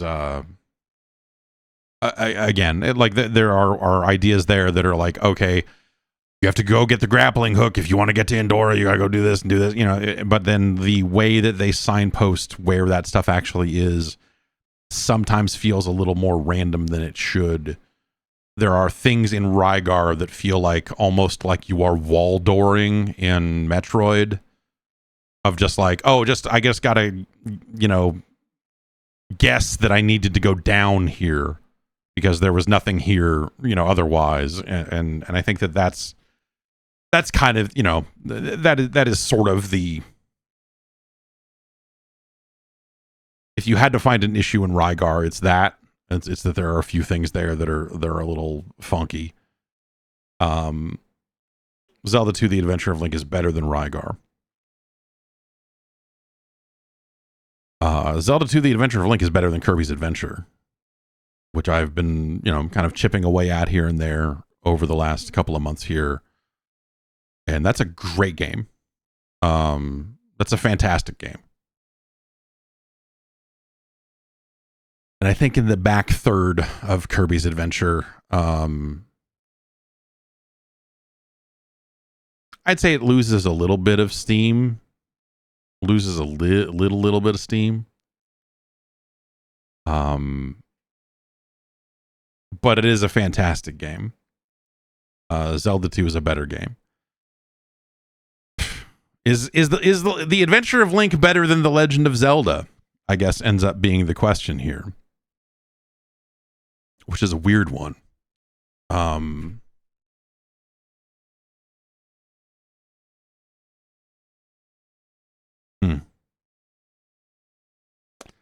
I don't know that it goes this high. I don't think The Adventure of Link clears into the top 4. It's no Mega Man 2. It's no Bionic Commando. It's no Super Mario Brothers.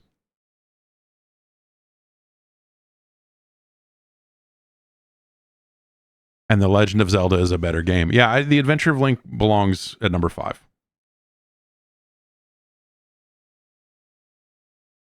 Okay. Just an amazing video game. Playing just that hour of it here makes me want to go through the rest of it and play it all over again. You know, it's been a while. I think I played about half of it, or maybe over half of it, but I played a pretty significant chunk of The Adventure of Link probably about 5 years ago now. And just a great game. A great game to reunite with, especially if you haven't played it in a long time. Like, that's my recommendation. You should get back in there and check it out. There you go. Our new number 5. It's been a while. It's been a while since a game made it up this high. It's nice. Maybe our next game will also end up in an upper portion of the list. I don't know. I don't think I've ever played it. Anders wanted to see this game.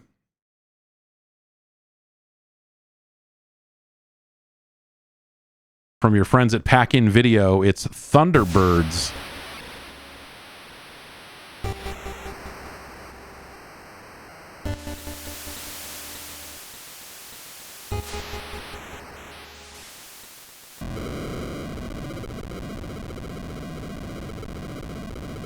Oh, that looks good.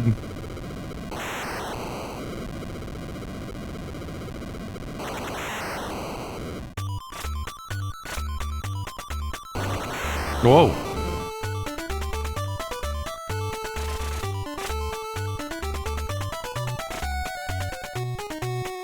Thunderbird 5, John Tracy.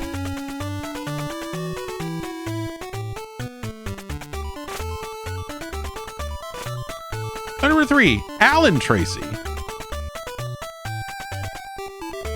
Thunderbird 1, Scott Tracy.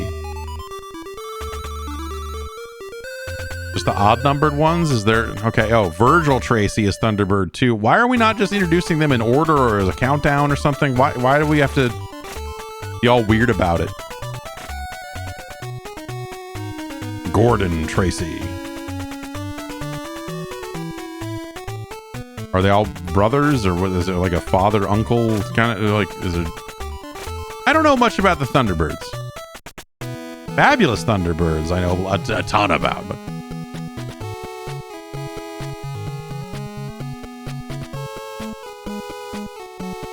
Thunderbird base, come in. Hood is back, Dad, and he's as evil as ever.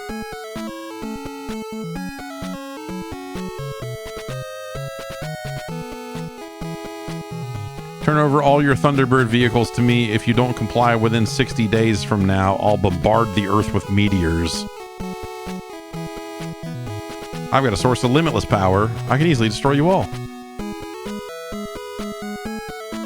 If his power was truly limitless, wouldn't he just destroy the Thunderbirds and just be done with it? Why was he like, you got 60 days. Dr. Brain, can he do this? Oh, yeah. You need a lot of energy, but I mean, you know, you can do it.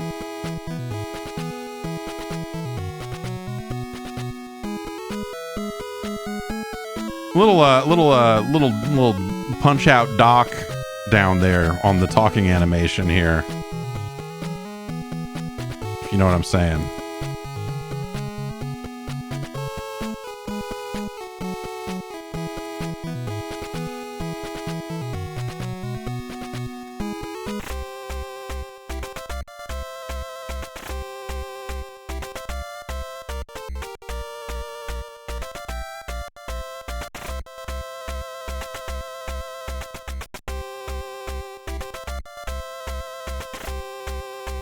Oh, it's got a 60 days counter.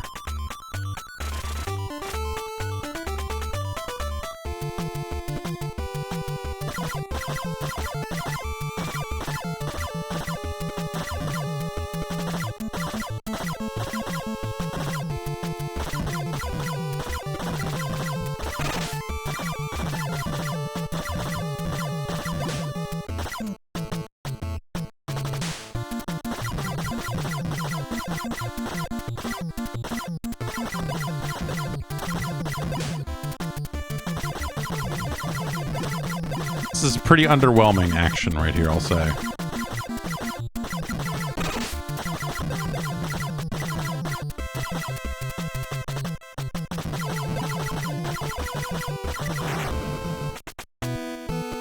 Great. Anyway, moving on.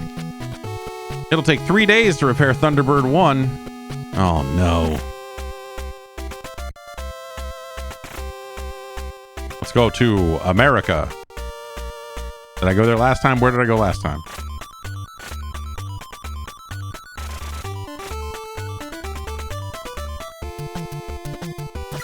Is this the one? Did I accidentally pick the same level?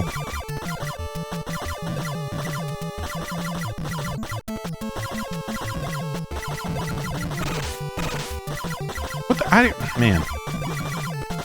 This is like very unfriendly hitboxes. This is very unfriendly hitboxes.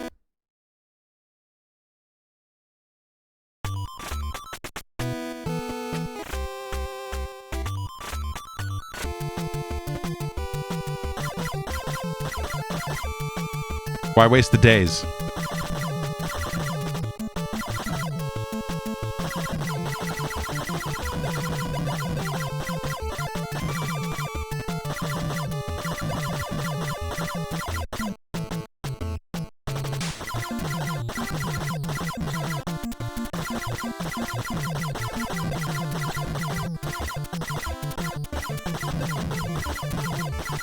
You know, the pack-in video name was not on a ton of great video games.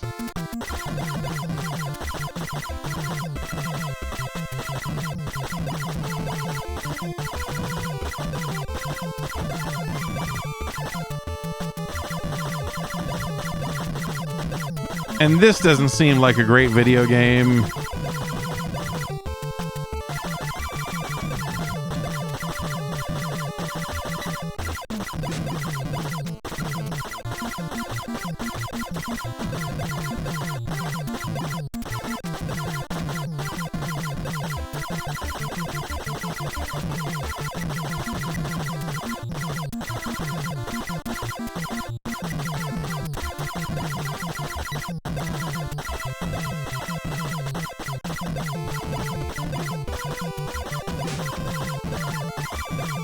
Uh-huh, okay.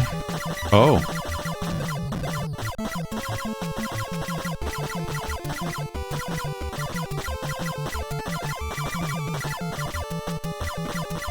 Your ship's just a little large on screen, I would say. You know, it's long.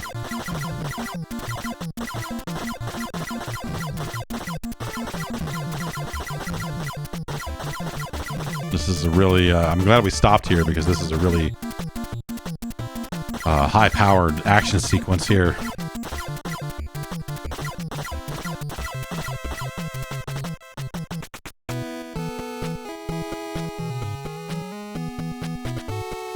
Daddy, I've located Hood's base.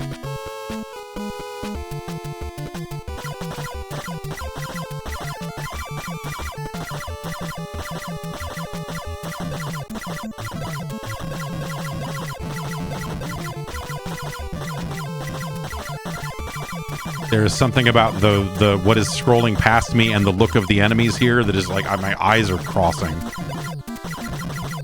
Like I find it really difficult to stay focused on the screen right now. I don't know why. There's something real crazy about the look of this that I'm finding really difficult to look at with my eyeballs right now. What the fuck it? Dad, Hood's base is destroyed, but the energy is out of control.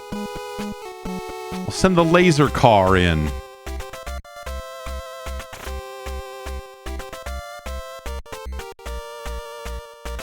Okay, should I finish up America? Alan, check it out in the laser car. Laser car.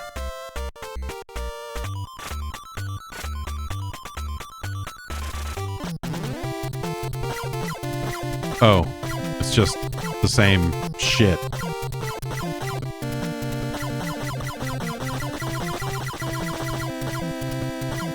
Just wiggly, indestructible fucking things skittering around the screen.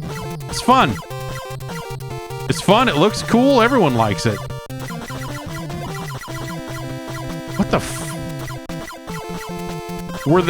were these all stop motion puppets too? Did they, is this they just wanted to achieve the look of...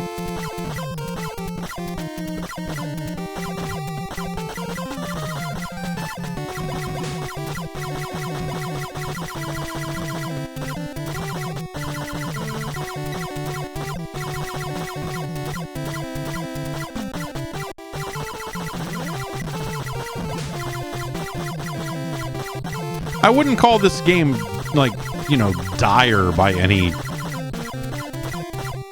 stretch, but it's really not.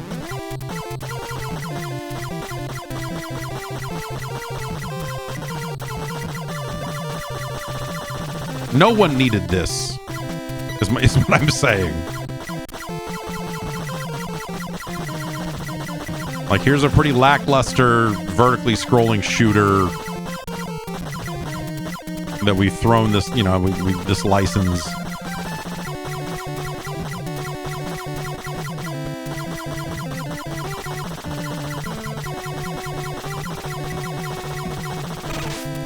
Where did what?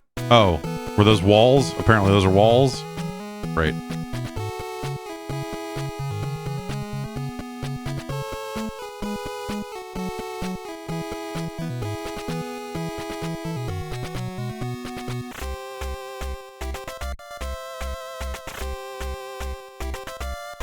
Well, I mean, let's look at a different level.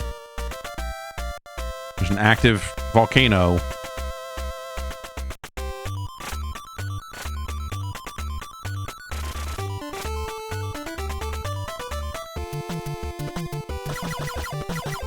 Apparently a lot of smaller inactive ones. Is that how volcanoes work? They grow more volcanoes?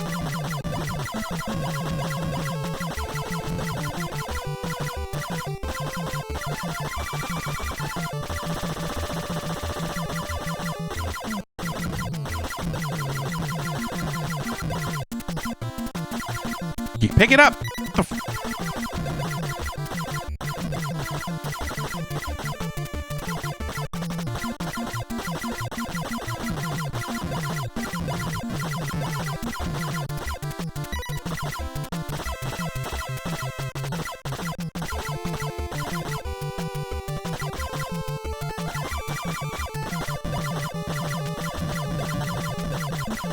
It's mostly boring. I think the main problem with it is that it's just boring. Like it has a series of like fairly standard upgrades, but even those feel like they're implemented in a really dull way.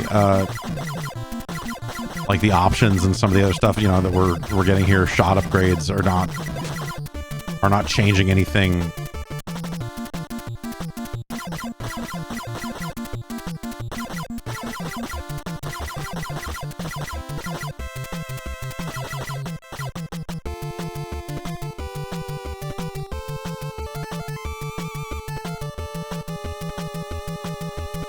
Well, this is hot action right here. Oh, it just auto. That was it. That's the end of that level. Dad, there's a crack in the earth.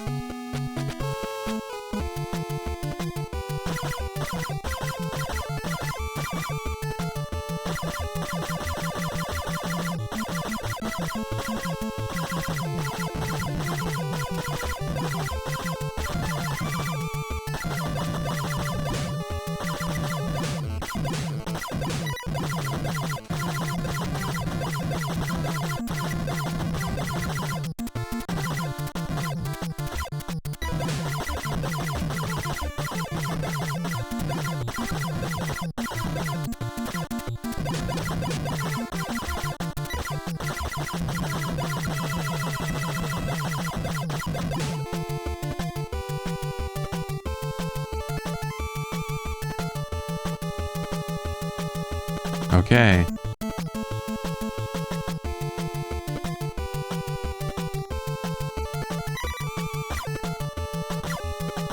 Is that something that if I hit the beat?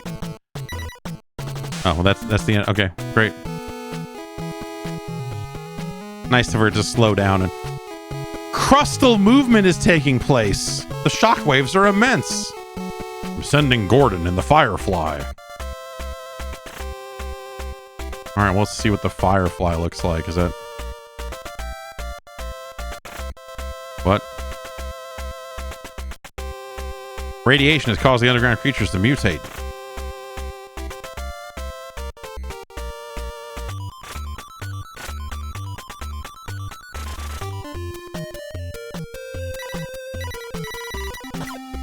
Oh, I see. I got the ability to move my options around.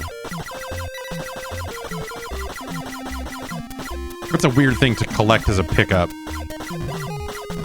Why am I just like a...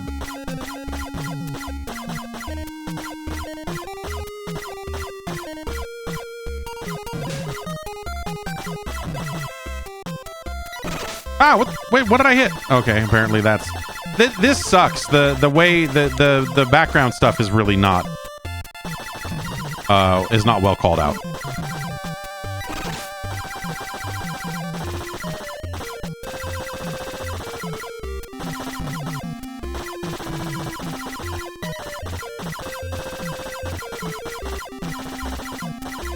Yeah, am I a vape rig? Am I a dildo? Like what am I? Every morning I wake up and ask.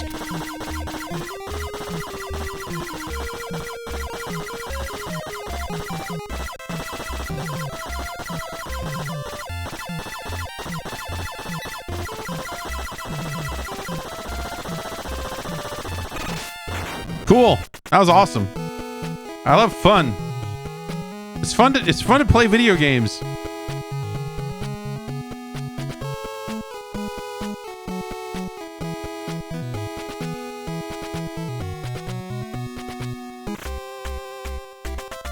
Well, then what's this one? Earth's crust is unstable. Take the Firefly and get in there. They could have all been doing this at the same time, and we only have 60 days, people. Am I like a flying bulldozer? What the f...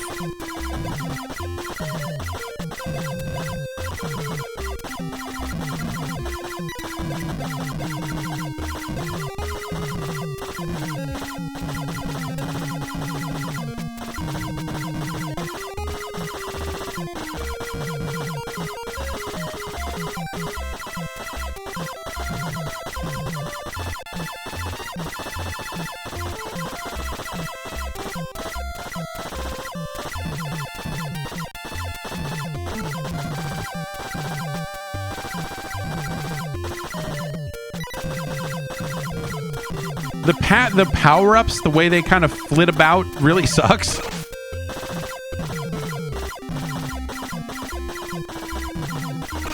What did I hit? What the fuck did I hit?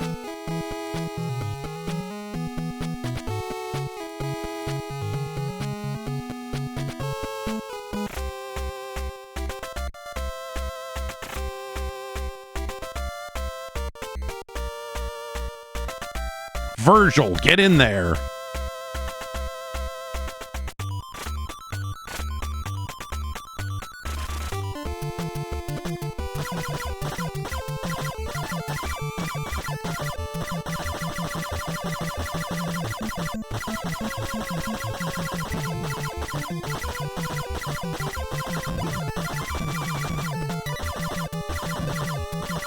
A game that makes you long for the complexity of Tiger Heli.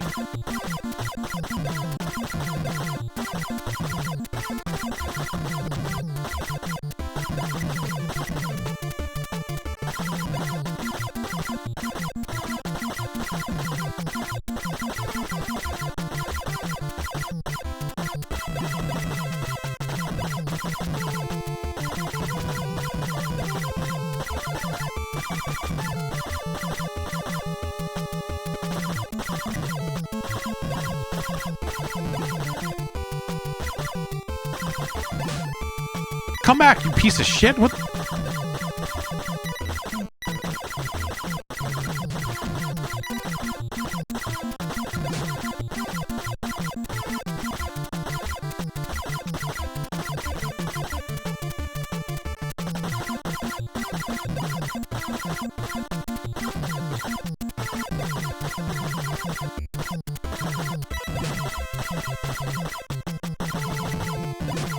It's a game made for people who want to say things like, man, I wish I was playing 1942 right now.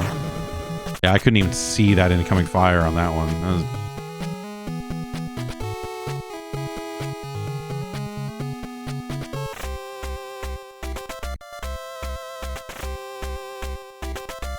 I feel like I was close to the end of that one, and maybe I should do that again.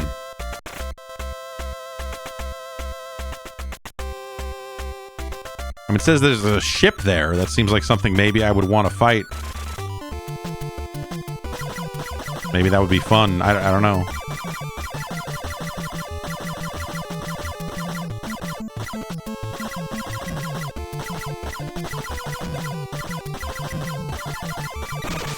Great.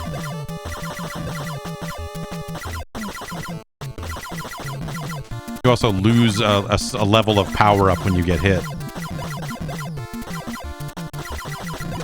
So right there, I managed to get the power up and then immediately get hit.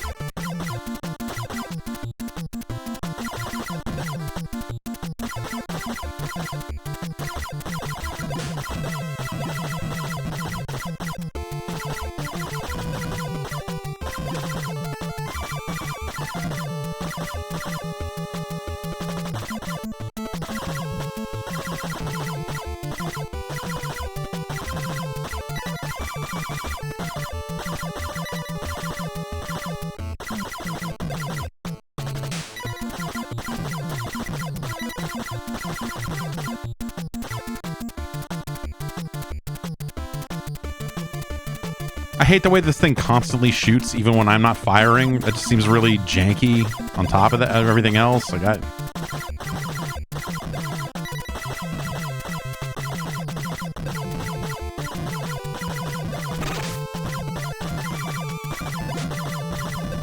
I am having a damn near impossible time making out some of the enemy fire against this background.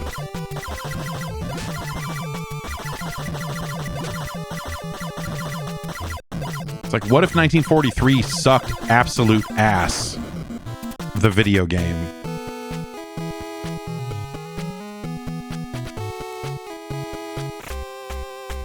Oh, I don't know. Let's try this one again.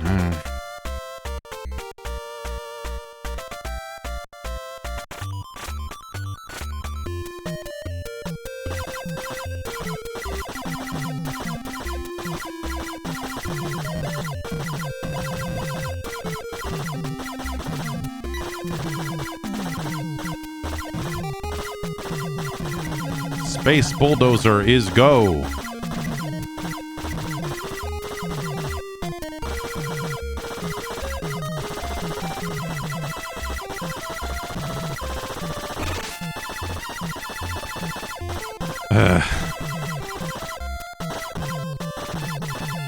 Hey, you know, put an area in the game that's like a tight fit. Why not? You know, like that's cool. But like the hitboxes and some of the other stuff are so shitty that's it's a bad move in this particular instance.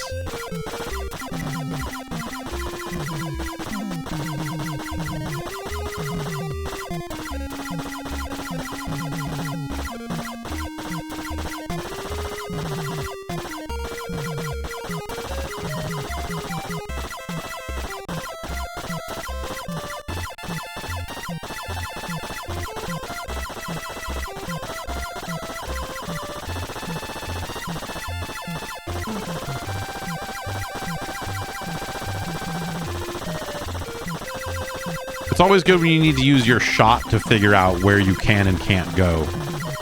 Because I would have figured like, oh, that's just empty space out there. I can fly in space.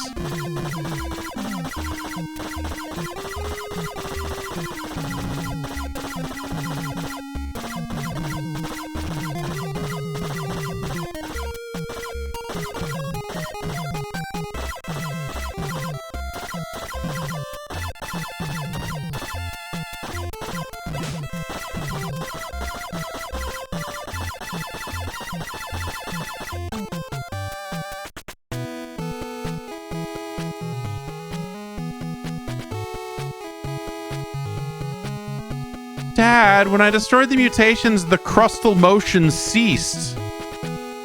Crustal motion is a good set of words.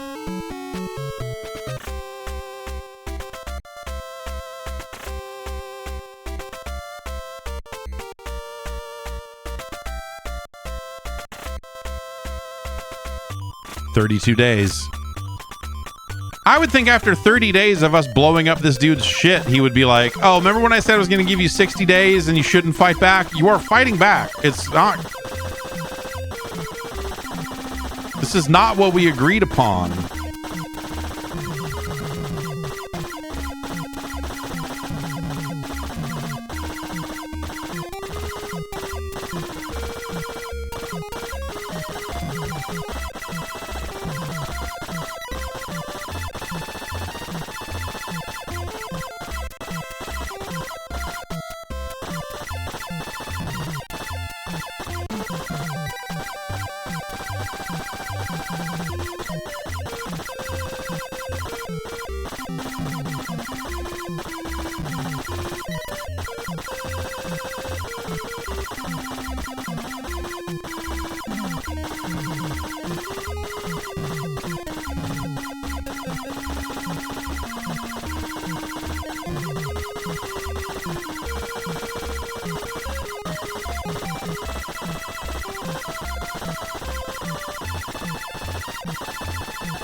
This is a fucking terrible sequence.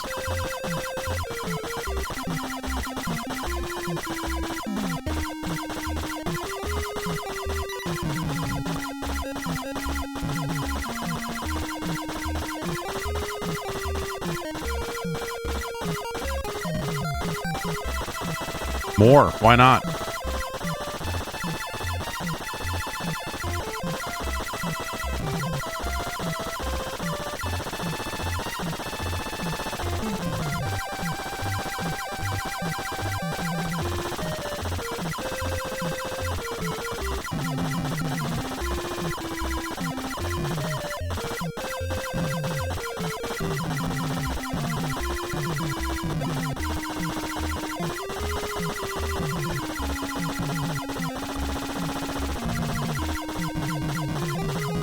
This is gaming right here. I know you tuned in, maybe saw the first game and thought, that's video games. But no, this is video games. Because video games are bad.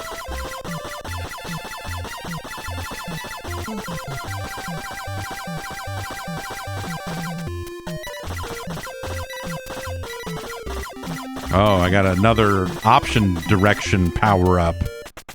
Great.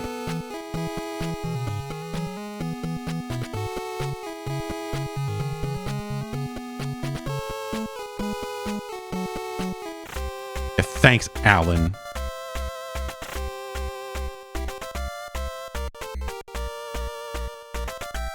I guess we'll do this one. I don't know. 30 days.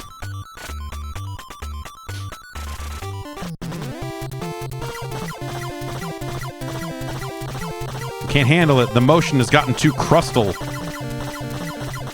And this is, look at this. Look at these weird, skittery, invincible mines or whatever. Just like, what the fuck, man? This is so shitty. Ah.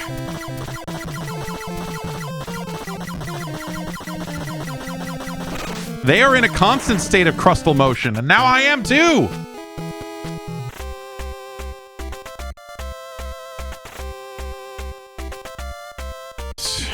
Send in the laser car. 667240. Nice short passwords. At least it's got that going for it.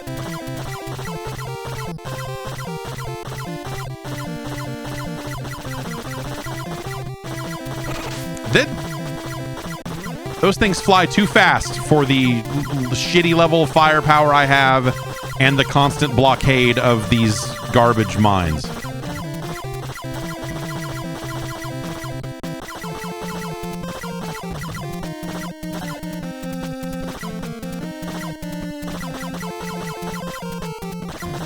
I feel like some of those shots are crossing paths with these guys and it's not doing anything. Now here's some enemies that look just like the indestructible ones from before, but these ones you can blow up. We hope you're having fun.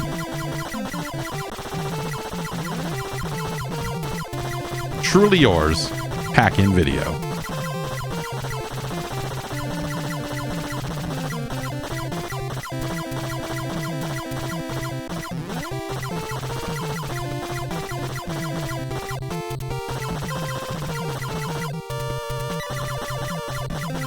Look at this big old bark that I got. Bark, bark, bark, bark, bark, bark.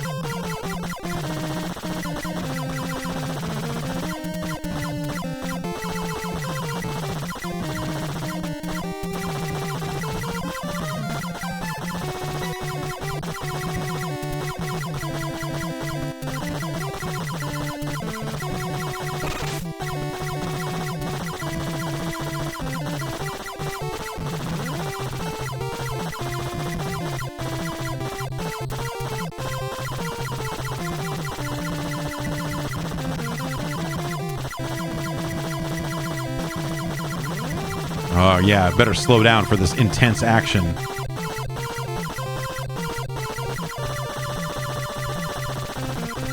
No, that just looks like all the other stuff, but those ones don't come out and... Right.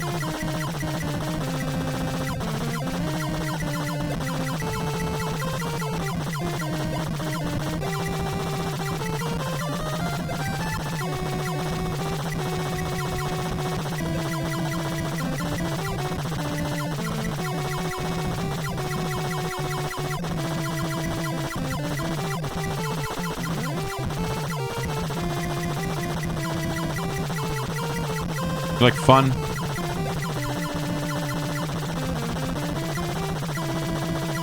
Well, it ain't called Thunderbirds.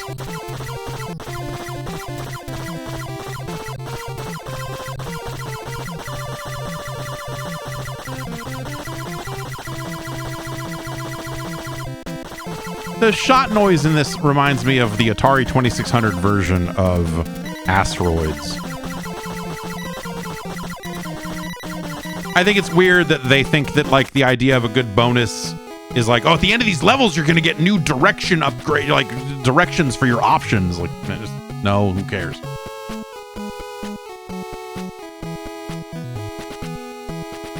Good job, Alan. Jolly good. All right, this is the last place we have left. It's Hood's ship. Gonna take it to the Hood, as the Thunderbirds are often wont to do.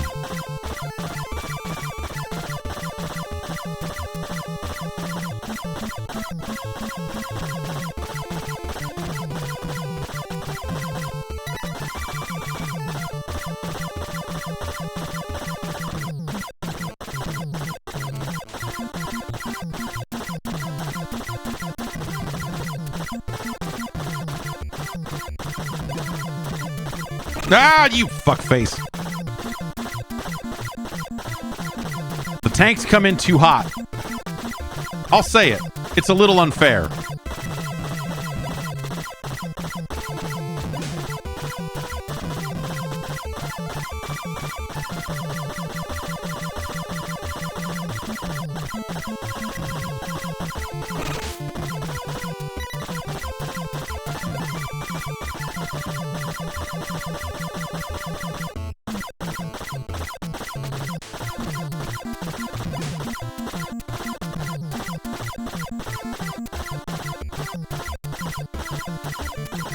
All right, now I don't know if this is just a color blindness problem here or if this is happening to everyone, but it's the enemy fire here really sinks into the background.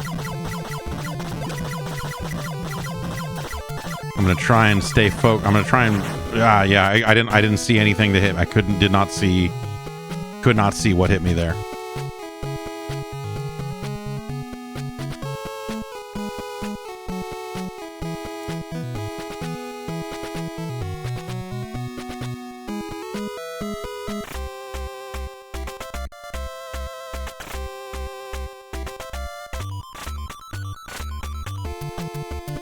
And now I'm here with 0 upgrades.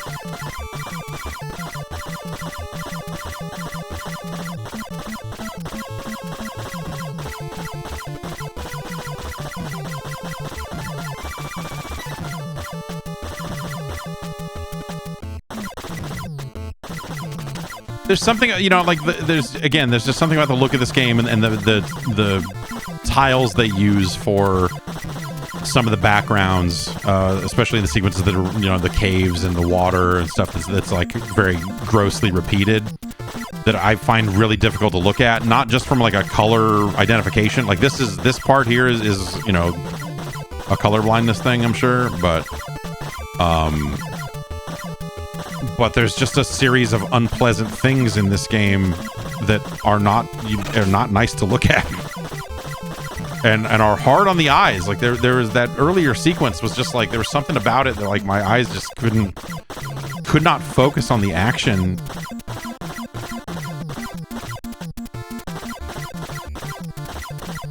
But this is just like a, yeah, like I said, this is kind of a color blindness problem. What did I hit? What did I hit? I felt like I was watching the shots pretty well that time and saw one and dodged it, but I don't know.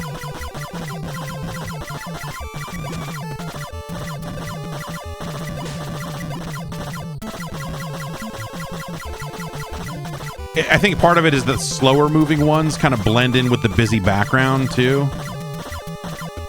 So slower moving shots are also harder to pick up.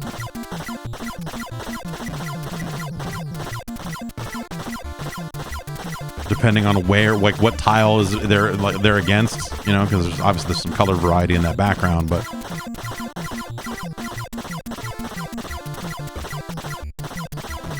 yeah, or are they flickering out of existence, which would be a very neat trick. This game is just it could be anything. It could be anything. That's the thing about this game. It could be any number of those issues and then some. Give me that L. I need all the L you got.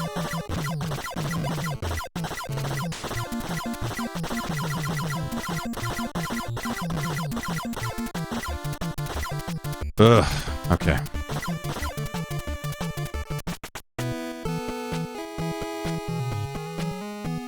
Hood's ship is destroyed, is it?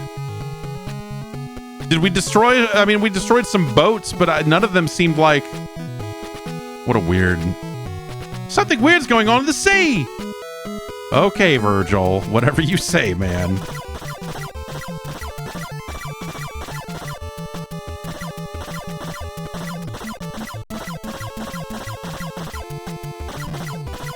Is it smaller boats? Is that what's the weird thing going on in the sea, Virgil?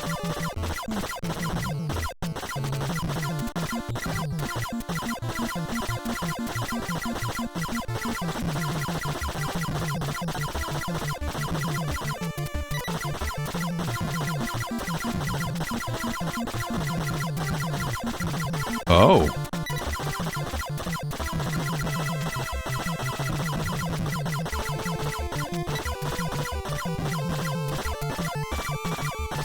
Yeah, this whole level just seems like, hey man, we wanted to make the worst possible 1943 we could. And we failed, because there are definitely ways where this could be worse, but boy, we almost got there.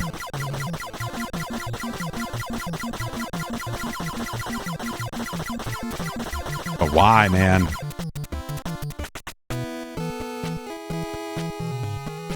Daddy, Hood's ship is transmitting energy. No, we destroyed Hood's ship. You just said. Virgil, are you lying to your father?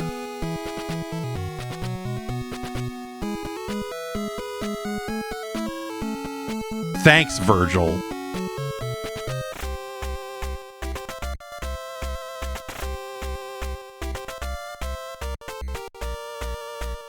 Gordon investigates strange events near where Virgil destroyed the ship. Be careful, son. 17 days.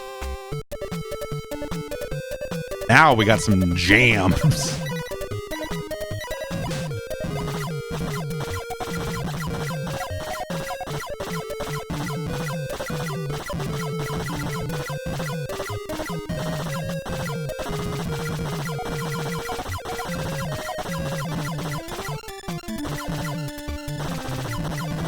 The music. What the fuck? Wow.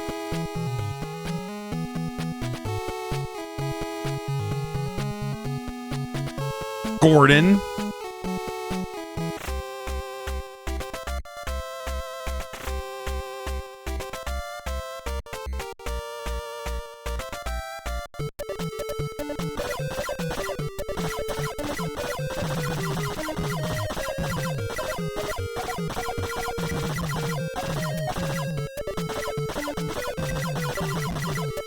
Some of this music's okay. Like the music in this game has been like all right. Oh, the crabs rush you when they line up. That's probably what happened last time, right? Because I was very close to them.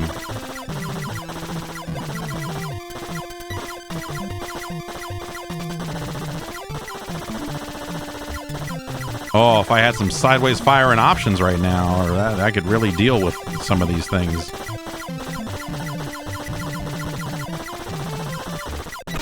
Good, good, good. Good, good. Yeah, nailing it. Yeah, I don't know what I'm supposed to do there. Without... That area seems too fucked up without options, so let's go to the back to the other one. Seems a little more manageable.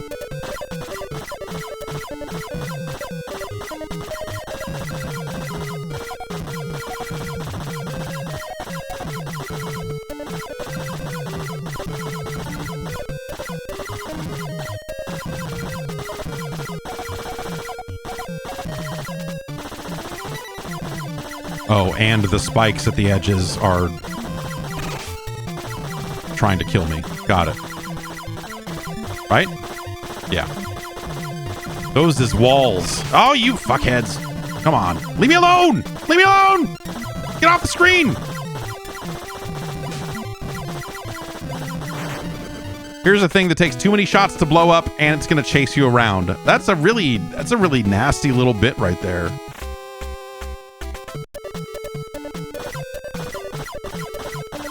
And the spikes really blend into the background in a way that, like, you know, again, you kind of have to continually fire your shot, you know, turbo controller style, just to get a sense of, like, what can I fly over and what can't, you know, what do I have to avoid?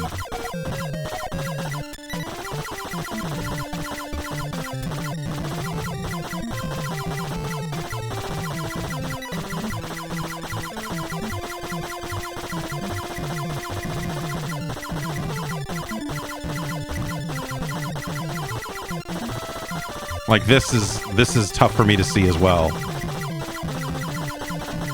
Just a little bit. Just kind of like it's if I'm looking directly at it, not a problem. But corner of the eye, some of those spikes are maybe not as distinguished, not as contrasty as you want them to be, combined with just, like, again, overall kind of hitbox stuff in this game being a bit of a problem.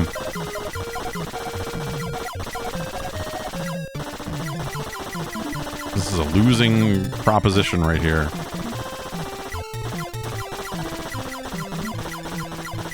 All right, let's pick. Okay, well, all right.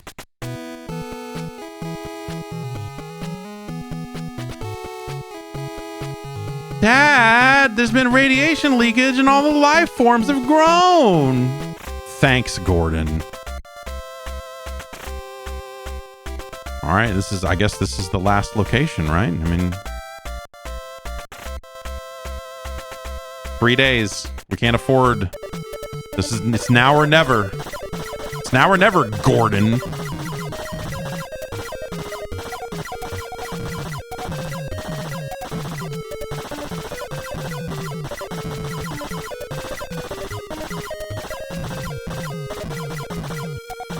It seems like you can, like, you know, your shots are blocked by the power-ups, but I don't know if you're necessarily, like, shooting them off screen.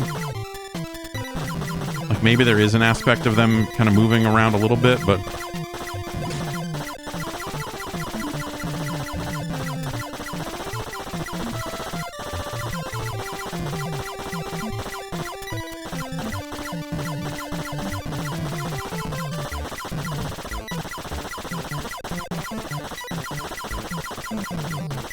Also, this level of option management is not good or fun or fair.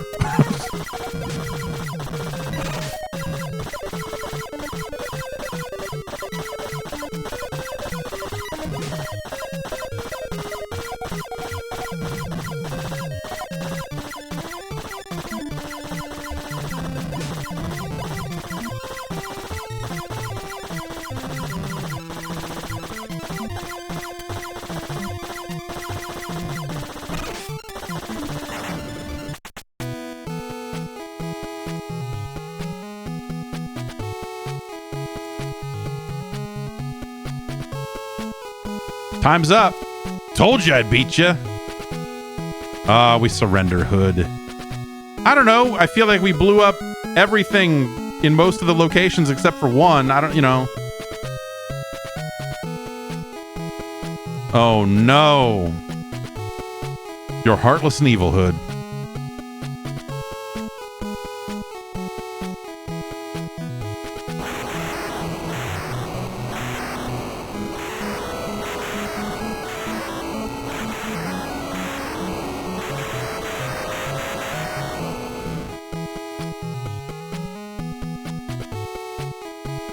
Nice work, Gordon. Good going, Gordon. Why can't you be more like your brother Virgil? He got it done.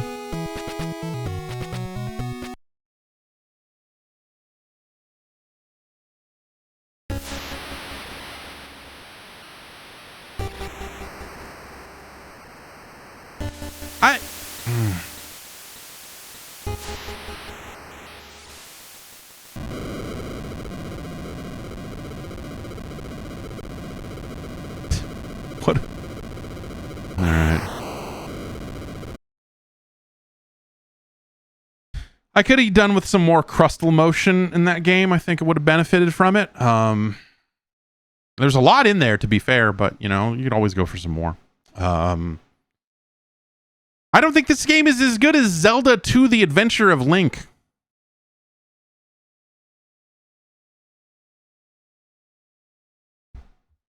It's no Mega Man 3. It's no Tetris. It's no Gradius. It's no Super C.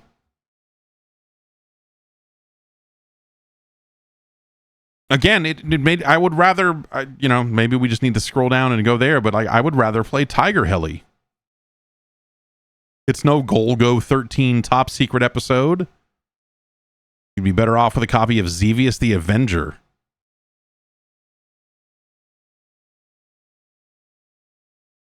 Jaws is a better game. Solstice, The Quest for the Staff of Deimos is a far superior product.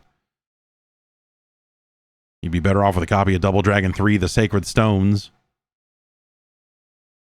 I mean, I would, scientifically speaking, I would think that Dino Wars' destruction of Spondylus would be a better purchase there. It's no Millions Secret Castle. That's a better game. Alex DeMayo's Racist America. Better game.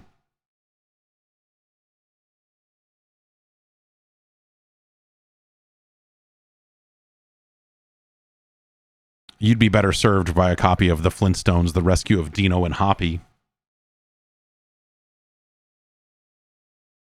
Tiger Heli. Tiger Heli is a better scrolling shooter. It is maybe less ambitious in a few different ways, but structurally and backgrounds and all of that other stuff, I think Tiger Heli is just a more fun and engaging take on a vertically scrolling shooter. It's kind of cool that Thunderbirds has its weird timer, you know, the kind of 60-day timeline, and you know, you lose 3 days every time you die. Like, that's a neat concept, but it doesn't make those levels any better. The Ultimate Stuntman's a better game.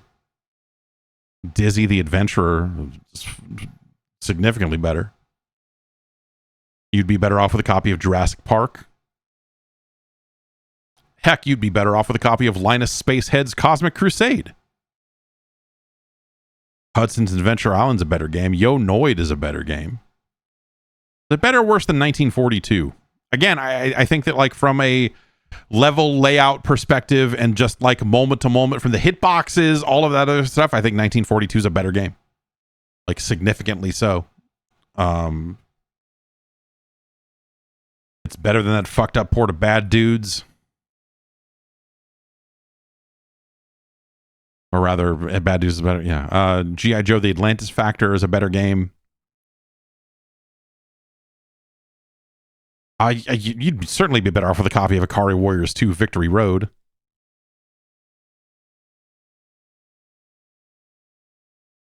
The Punisher is a better game.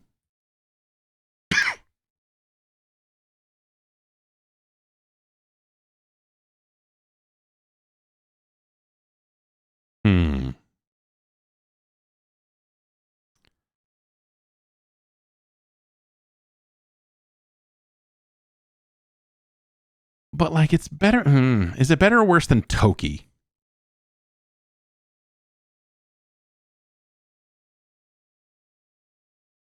It's better than Toki. It's better than Raid on Bungling Bay.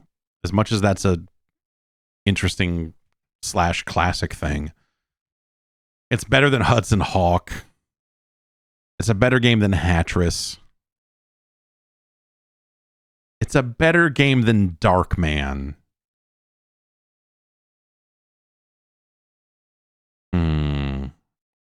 It's a better game than Freedom Force. It's a better game than Freedom Force, but it's not better than the Incredible Crash Dummies.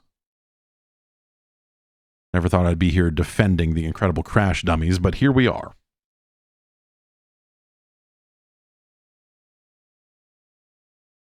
Wheel of Fortune featuring Vanna White's a better game. It's our new number 386.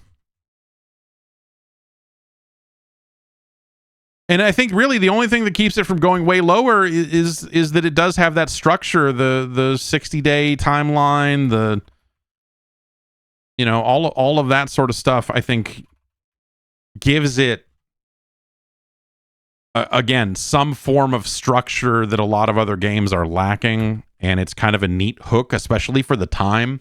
We didn't really have a lot of games that would do that sort of deadline based structure. And there are certainly far worse scrolling shooters out there. But Thunderbirds is not Thunderbirds is not a good game. Thunderbirds is not a good game. All right, next up, Shiny wanted to see this next game. This is I assume this is based on an anime the same way the arcade version was. And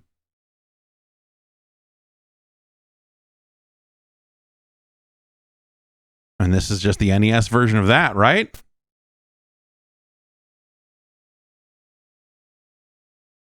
This is Cliffhanger. Oh, wait.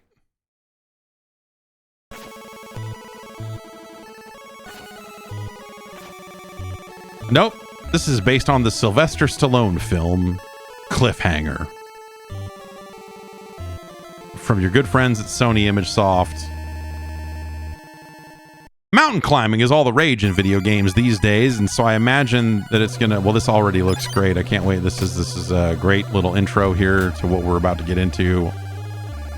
This is already looking good. This is a good demo, too. I like that they show the game being played well in the demo. Yep. The demo is just someone holding to the right and walking off a cliff. A treasury jet loaded with $100 million is headed for San Francisco. Evil terrorist Quaylen and his band of henchmen pull alongside the treasury jet.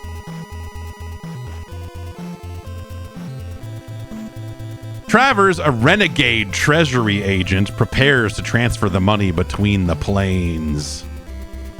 But an FBI agent on the treasury jet shoots at Quaylen's plane, damaging the controls. Okay. The plane crashes in the high crags of the Rocky Mountains. The terrorists survive and send out a fake Mayday message. which is picked up at the local ranger station. Gabe and Hal, veteran rescue climbers, go off in search of the hikers.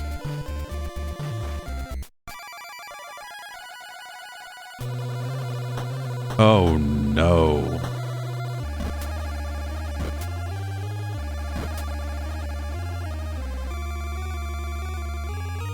We decided to model. Look at this. They modeled him from the front and the back. So as you turn left and right, you get different frames of animation. This is incredible.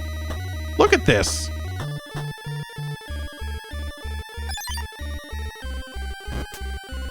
I got a jump kick. I got a punch. I got a crouch.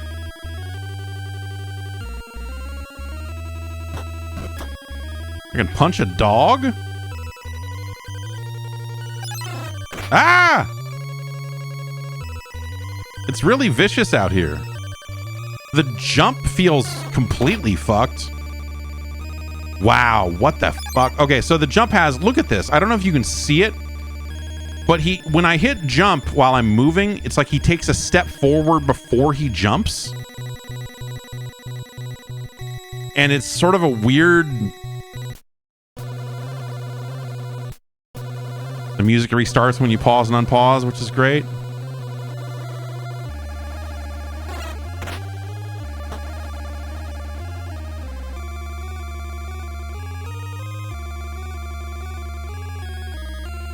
And so you can't really just like tap jump to get over stuff immediately because he takes this extra step.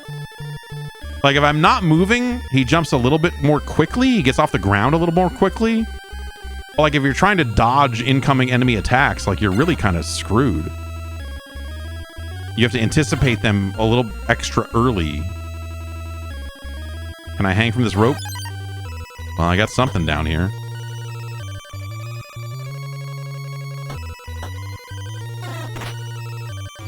Cool, man.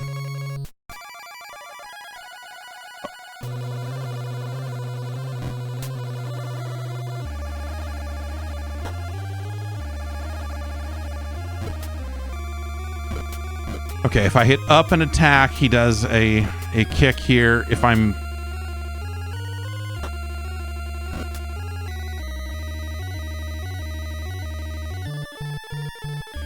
If I hold up while I'm walking, he'll eventually sprint. Which seems like that's gonna be the secret to getting over that gap that we did not get over.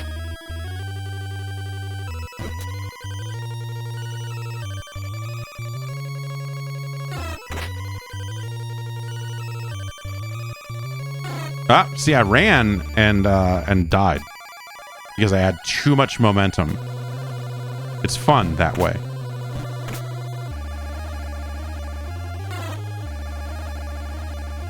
I don't know if you're into video games, but they don't get much more complex and nuanced than this. Fuck yeah.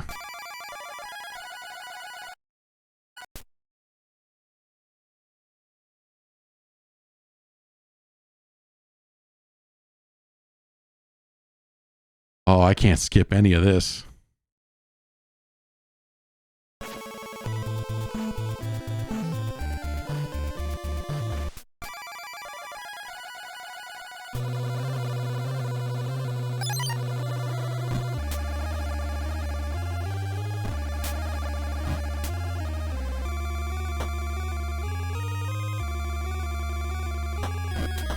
Yeah.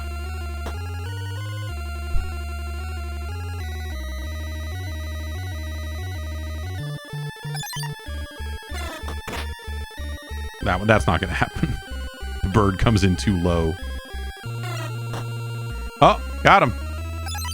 I'm the greatest.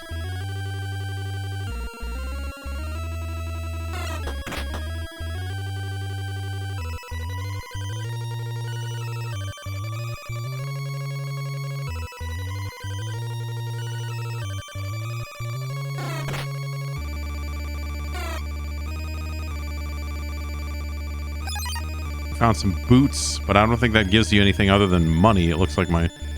Okay, so what do we think? That looks like something I could jump if I hit it right.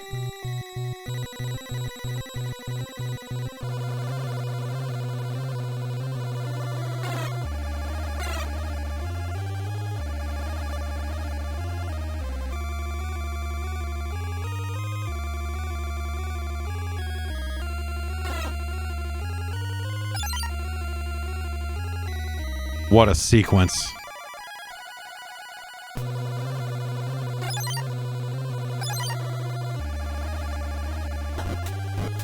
Oh. I had to punch that dog multiple times.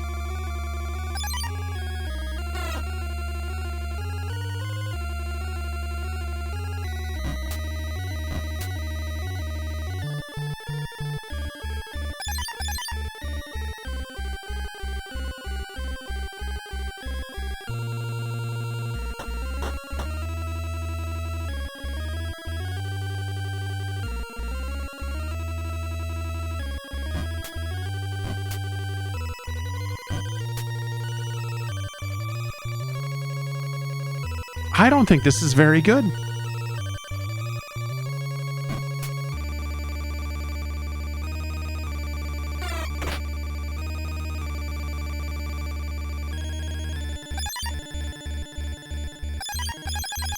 Oh, if I crouch and press A, he farts or, you know, whatever.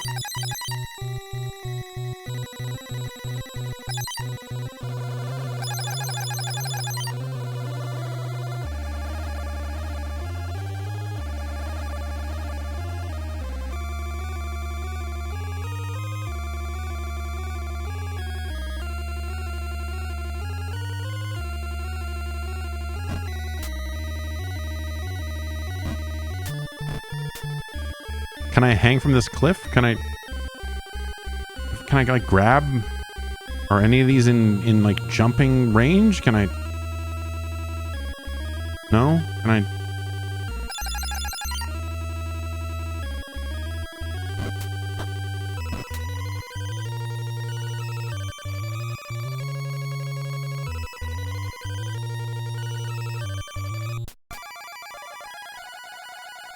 Ladder hanger.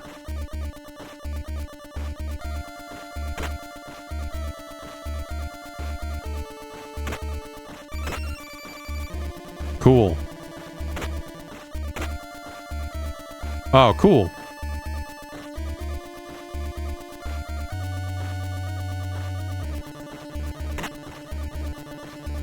Oh, cool.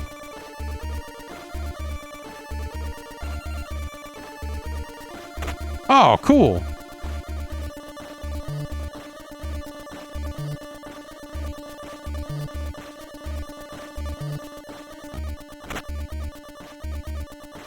We thought it would be cool if the game would spawn the big rock like pretty often when you're trying to climb a ladder.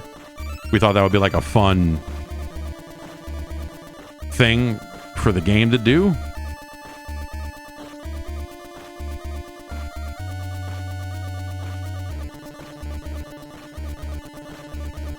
Oh, cool. Oh, cool.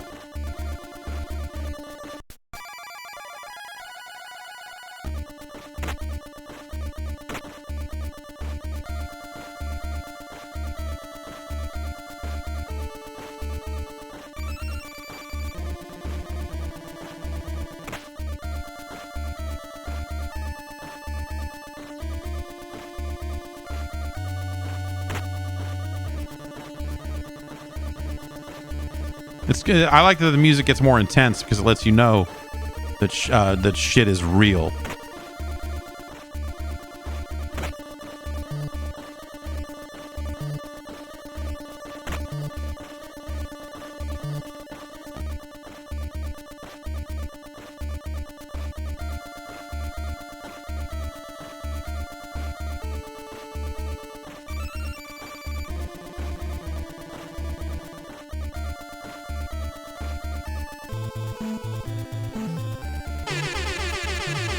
I like that we get this picture. You completed the level and now enjoy.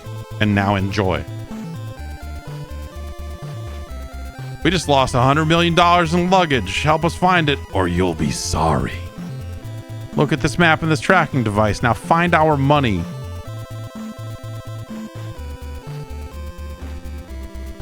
Gabe escapes from Quaylen and his henchmen, but he must find the money to ransom his buddy Hal.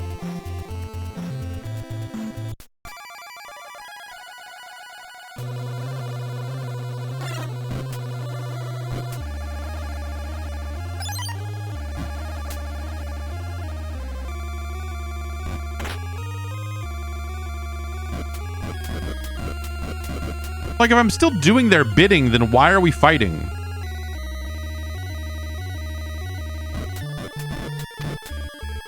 You know?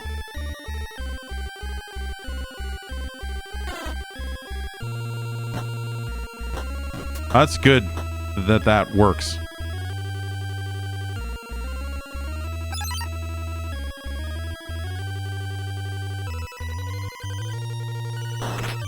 Oh, I gotta kill all these. I can't leave. Oh, cool.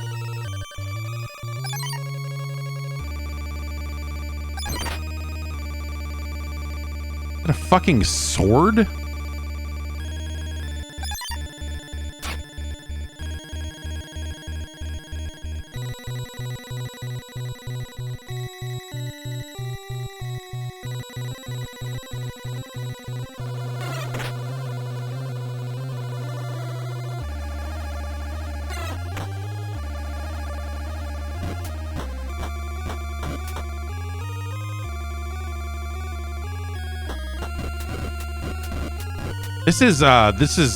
This game got worse. This game somehow got worse.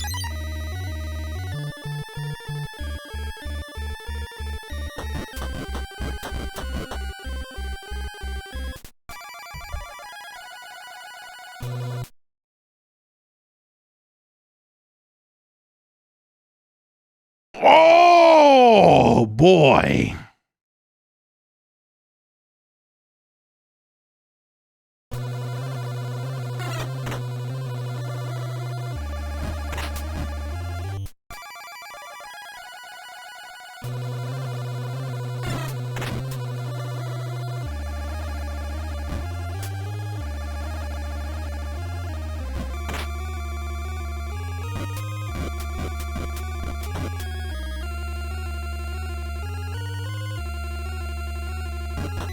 It's like in some way, it's like they kind of wanted to make without any of the actual cliffhanging. Oh, look at that! He's got an attitude. That's good. Or is he freezing? Oh, his health is draining. That's fun. You stand still, your health just drains out from freezing, I guess. I mean, that's sure.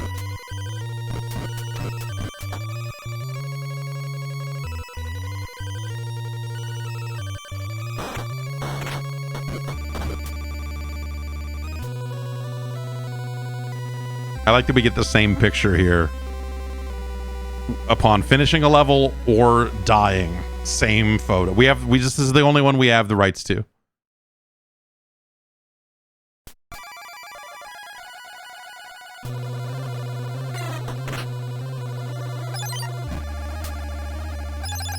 Still don't know what this does. Crouching A is still a mystery.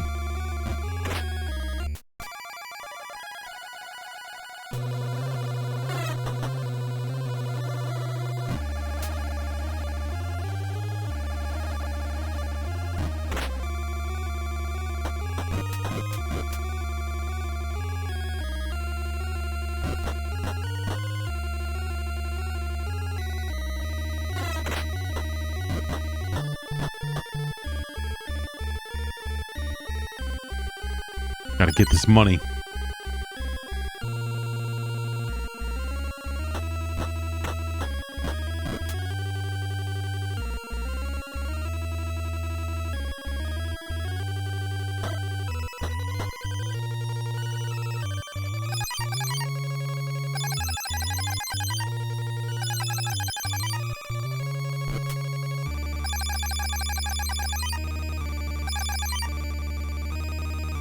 Okay.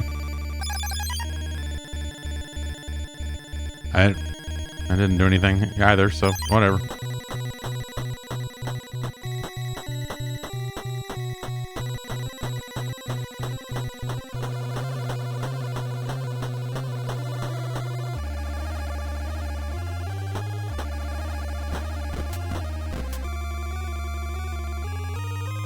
Oh man, my sword.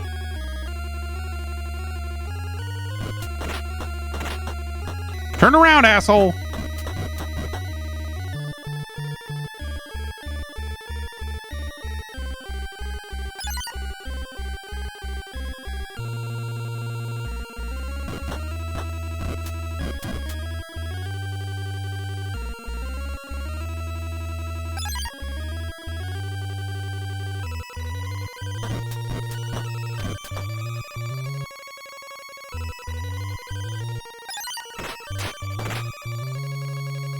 That was close.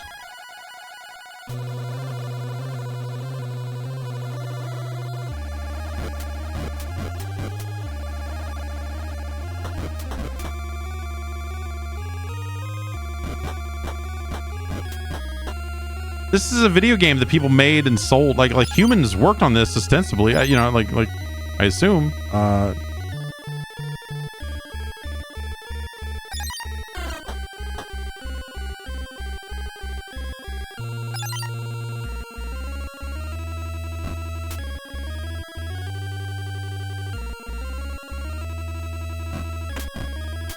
That was cool.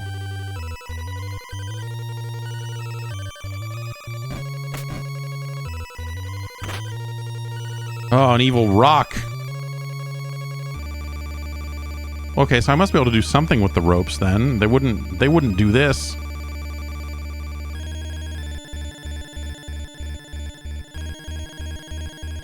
Maybe I need to come at it from the other side. Can I walk on them? No? Alright, well, whatever. I'm done caring about the rope tech.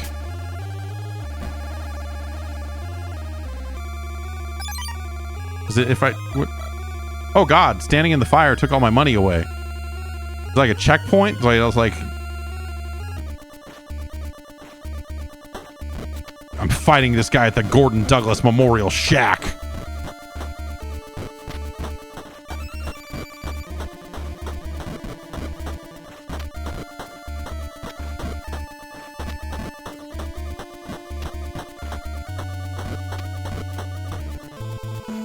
Gabe finds shelter in the old Douglas cabin and nearly mistakes his friend Jesse for one of Quaylen's men.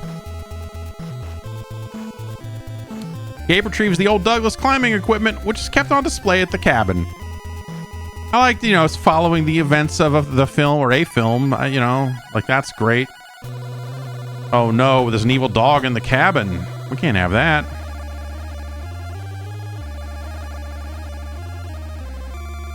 It's good that the music is still, you know, the music.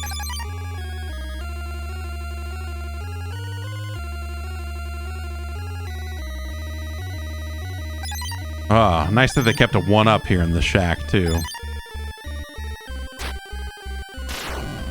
Okay.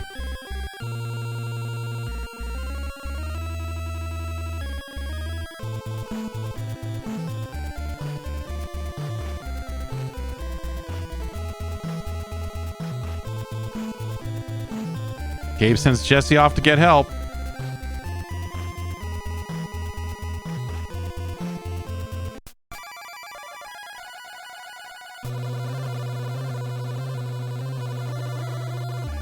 This right here is gaming.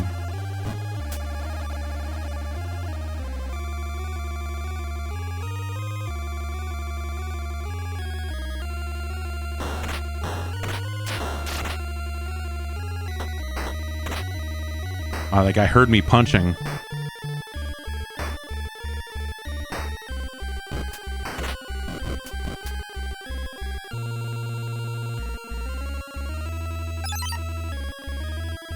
Why do I have $306,000?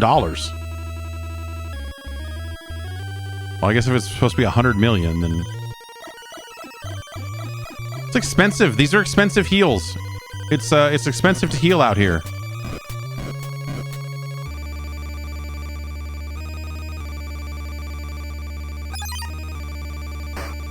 Oh, he can shoot up and down too. That's technique right there. Ah.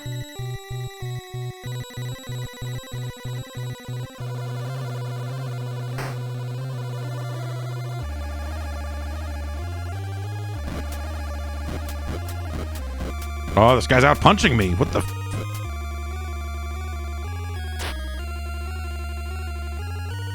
That's why. It's because I had the knife, and see, that takes a lot longer to wind up. So if they close the gap when you have the knife, you are actually kind of fucked. Which is an interesting way to go, I guess. Oh, what the fuck? This guy basketballed me to death.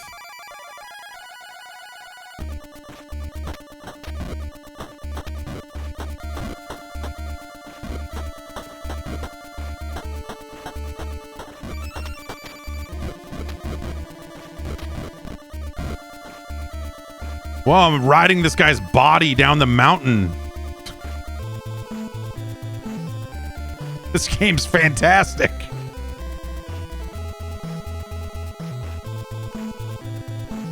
To avoid being seen by Quaylen, Gabe must climb through an underground crevice in the mountain.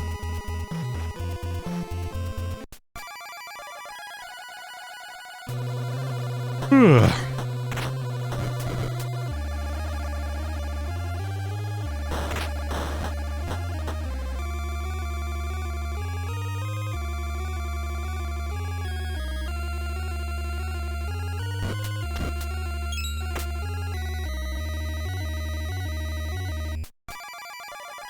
The constant restarting of this great song is really good.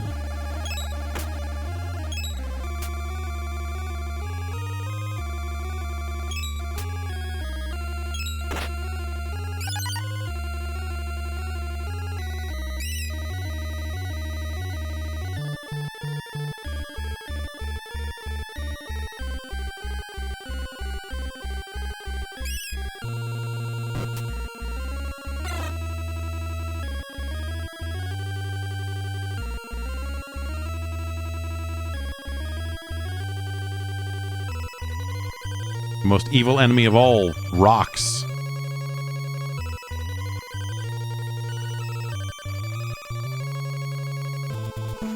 Imagine been planting a bomb in the crevasse, but Hal grabs a radio and warns Gabe about the bomb. Gabe, there is a bomb.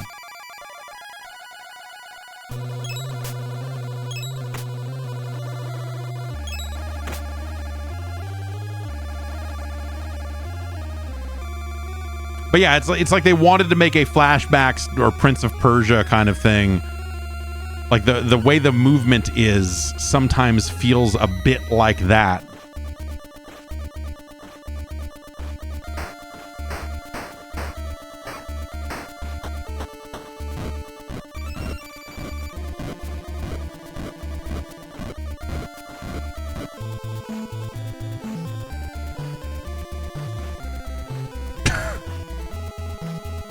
What in the hell? Gabe gets out just in time. He must make his way along an icy river to catch up with Quaylen. Meanwhile, a rescue helicopter searching for the missing hikers is hijacked by Quaylen and picks up a passenger, Jesse.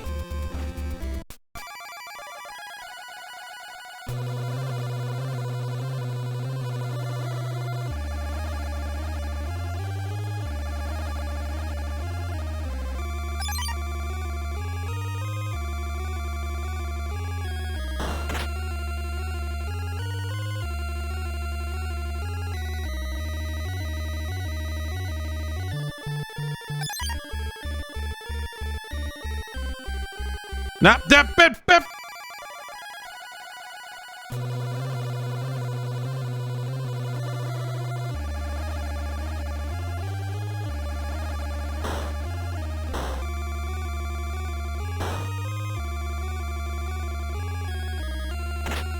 What?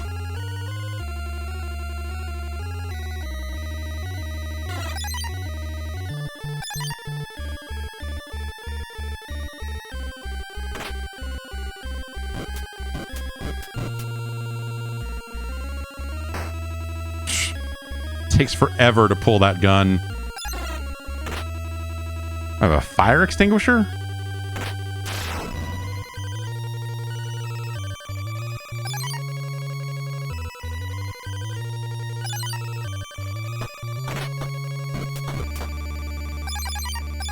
Oh, okay. So I can crouch A will toggle inventory stuff, so I can save that gun for later.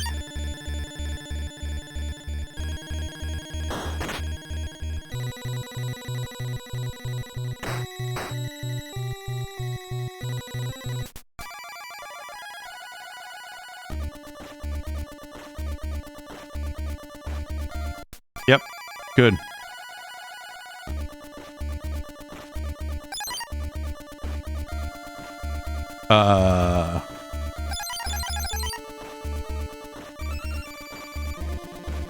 Okay.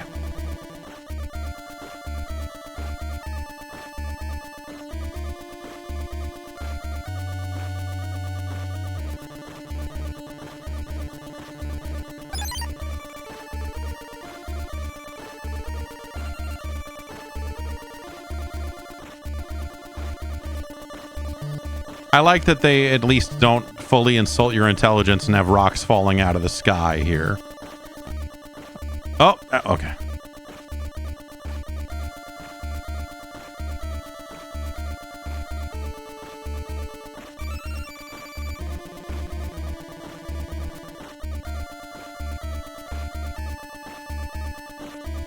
Oh, I can walk on the top of it, apparently. But I can't climb to the top of it. That would be crazy.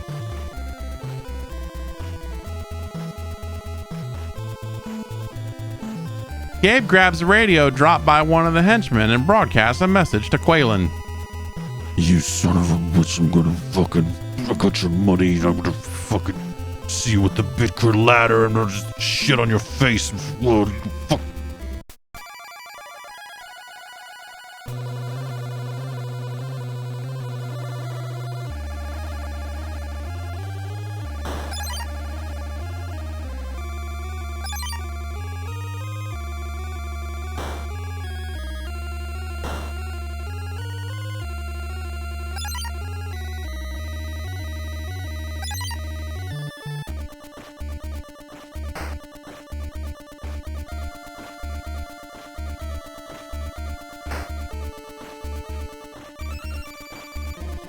This is like, you know, I don't think this whole game is going to rank down there, but look at this helicopter. Look at my guy.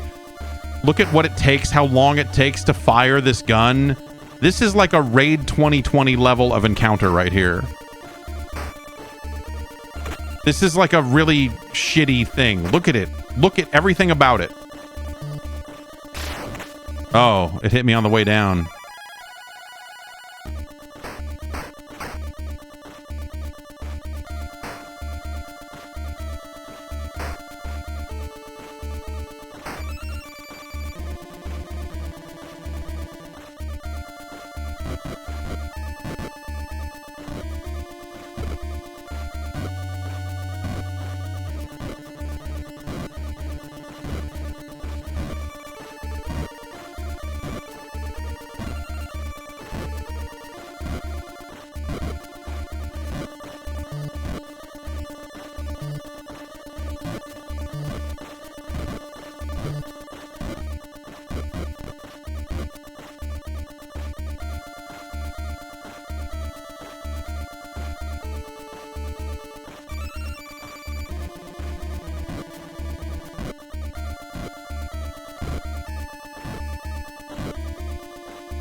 Okay.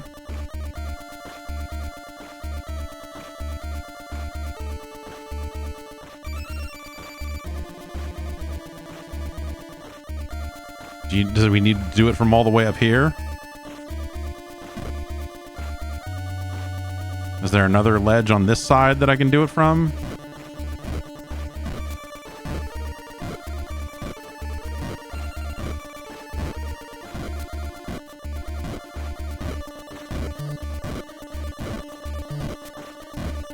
No.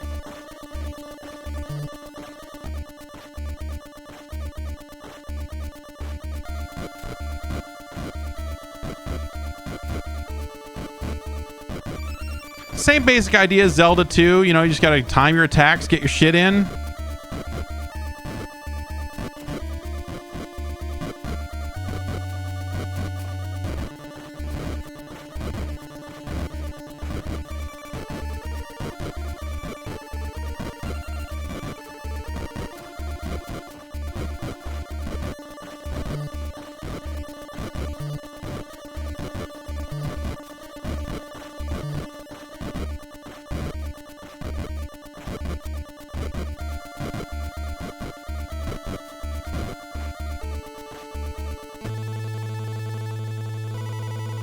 Gabe, are you okay? Jesse, yes, I'm fine. Gabe and Jesse share the kiss of their lives.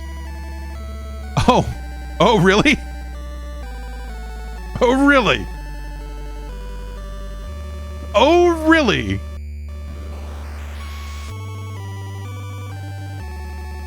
What the fuck?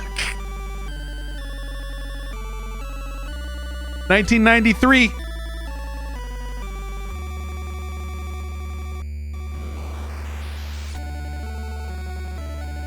Shout out to everyone, all the magic people who worked on this, all the Sony ImageSoft wizards, David Jaffe,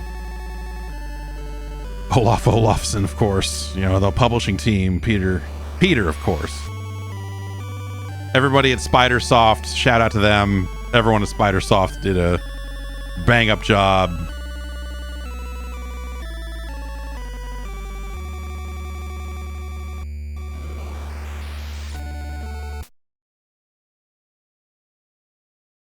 Holy smokes.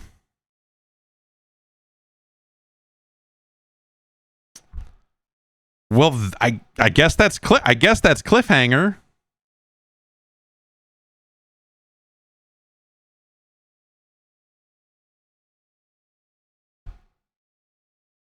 Share that. I hope you all are going to share the kiss of your lives with your own Jesse.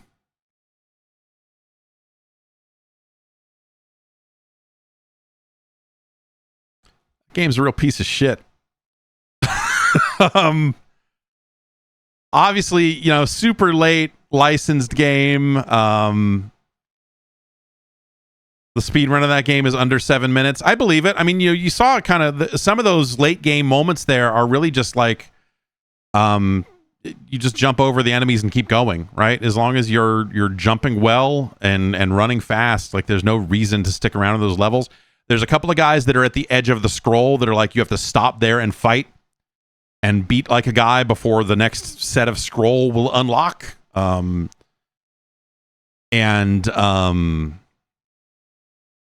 know, so you would have to stop and do that. But holy man, that's a bad game. No actual cliffhanging anywhere in it, which is you know, not awesome. Yeah, you do kill that guy and then ride his body down a thing. I mean, that's especially, you know, for the platform, that's a pretty edgy thing to do with a dead body. I guess they don't necessarily guarantee you that he's dead, so maybe it's I don't know. It feels really bad. Like a lot of the attacks take too long to come out. The weapons especially so. Like you get that throwing knife and you get the pistol. Like the pistol has like, you hit the button, there's like a few frames of him taking it out, and then you have a moment to aim it, which is how I was able to shoot that helicopter, and then the trigger is pulled. And it really just makes all the weapons feel terrible. Feel really terrible. Like worse than your kick. Your kick is probably the most dominant attack in the game.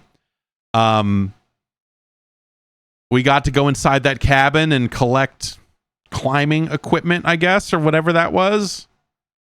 But yeah, this really has the stink on it of a game that came out super late when no one was paying attention and they just threw it out there. I will give them some credit for like following some form of story. I feel like a lot of the movie licensed games we see on this platform are just like, here's 5 levels of garbage, go and you know, just punch your way to the right and whatever.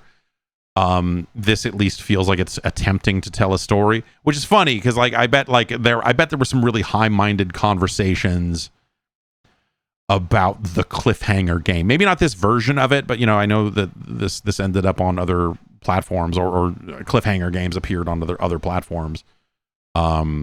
This is on Game Boy as well, and in a similar state. So, but I bet they, you know, because Sony ImageSoft, the thing you have to remember about Sony ImageSoft at the time, and you see Olaf Olafsson's name on it, you know, like the way Sony was approaching stuff like this and Hook and whatever else, was that they wanted to, like, they I think they were pretty high-minded about their work, this idea of the merging of movie and games, and they were taking it, you know, in a slightly different direction than, you know, Digital Pictures were with FMV games and whatever, but there was a sense that Sony ImageSoft thought that they were doing something by making movie games and whatever else. We hadn't been enough years in for them to say a sentence like, hey, we think licensed games are often associated with garbage, but we're going to make good ones. You know, so it wasn't like they were out there saying stuff like that. But I think there was this sense of like, video games are a big deal. We got all these movies, we got all this intellectual property, and we're going to really leverage that. Blah, blah, blah. And so I think that the Sony ImageSoft stuff came from a really, I think a place that we would realize, you know, not long after these games were coming out. It came from, you know, like a very dumb place. A lot of licensed games, horrific in nature. I mean, that's an understatement. But at the time, I think that's what they were probably trying to do, right? They were like, we were making all this stuff, and the kids love video games. We got to get out there and leverage this, and you know, this is an amazing opportunity for us to, you know, whatever.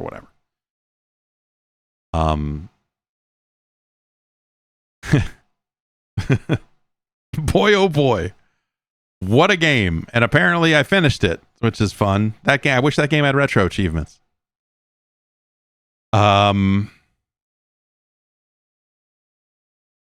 All right, look, where does Cliffhanger go on our list? It's no Ikari Warriors 2 Victory Road.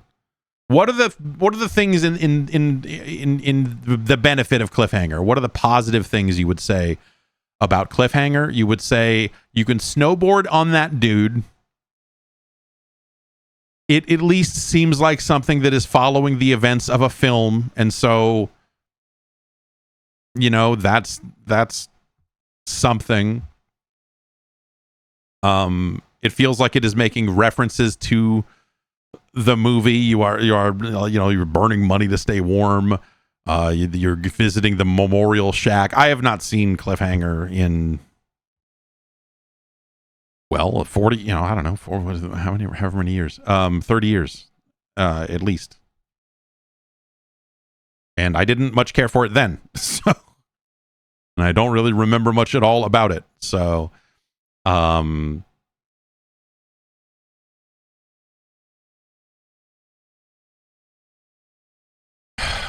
it's worse than Ikari Warriors 2 Victory Road. It's worse than Funhouse.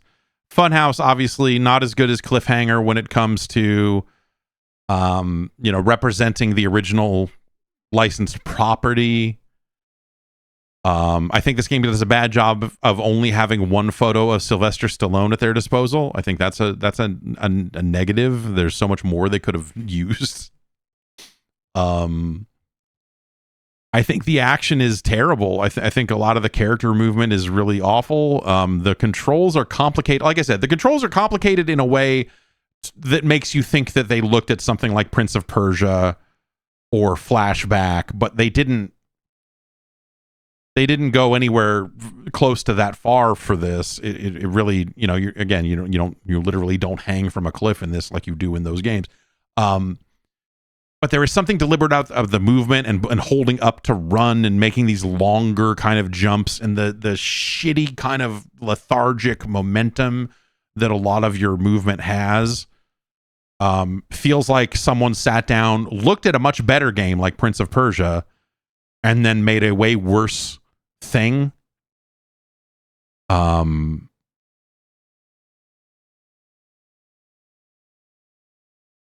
and then also on top of that, it kind of has the level design of a side scrolling. Like it doesn't line up with that all that well. But I suspect, I don't know, like there are things about this game that makes me wonder that did they take a look at those games and think like, oh, we want him to control kind of like that because you're a cliffhanger and you hang from cliffs and those, you hang from stuff in those games. We should do that. Like, I wonder if it was really, maybe it was just that simple.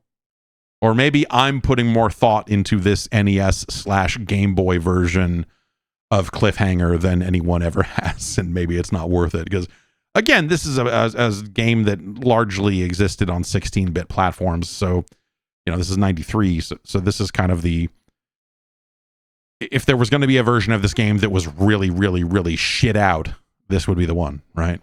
Even the Game Boy was more relevant in 93 than the NES. So, gosh. But yeah, it feels really bad. It's the controls are awkward. The level layout is confusing in spots and just not fun to engage with. The combat doesn't feel good. The weapons, again, the wind up on those is miserable.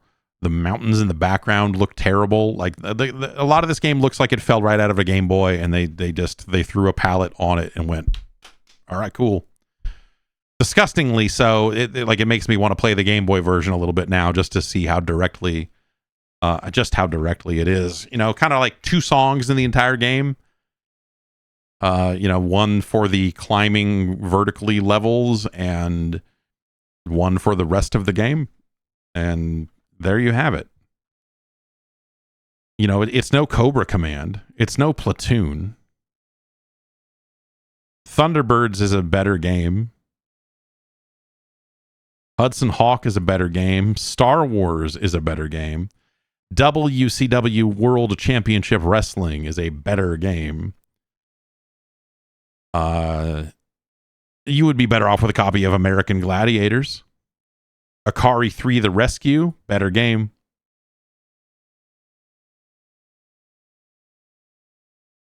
Impossible Mission 2 is a better game. Controls a little better. Like it has I think that game has its own weird issues, but it's a Cliffhanger is below that. It's certainly below Widget. As much as Widget is a fucking terrible time. One would be better served with a copy of the Paraticus Conflict. I might even say you'd be better off with a copy of Target Renegade. It's worse than that copy of Tubin. Tubin is a better game. It's worse than Skater Die 2, The Search for Double Trouble. It is worse than Sesame Street Countdown. Is it better or worse than Dash Galaxy and Alien Asylum? It is not as bad as Dash Galaxy and Alien Asylum. It is better than Dash Galaxy and Alien Asylum. It is better than Wall Street Kid. It is better than Monster Truck Rally. It is not better than Family Feud. It's our new number 468.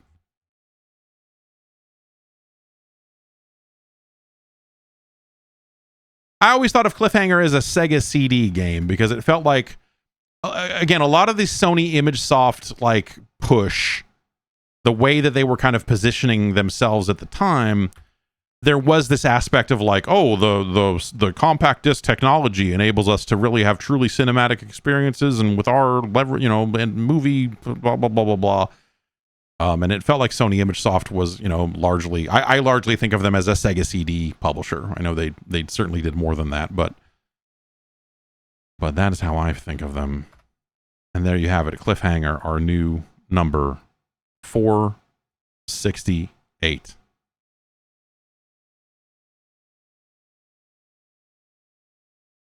What a freaking mess. All right, I think we got time for one more here. I thought I started an hour early thinking, oh, we'll play way more games. I got a list of like 9 games here. didn't quite work out that way. Chris wanted to see this one, and I think this one will fit with the time we have remaining. From your friend Hal, from your buddy Hal.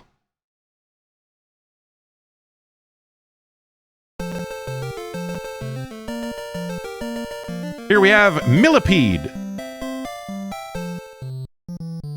Do-do-do-do-do.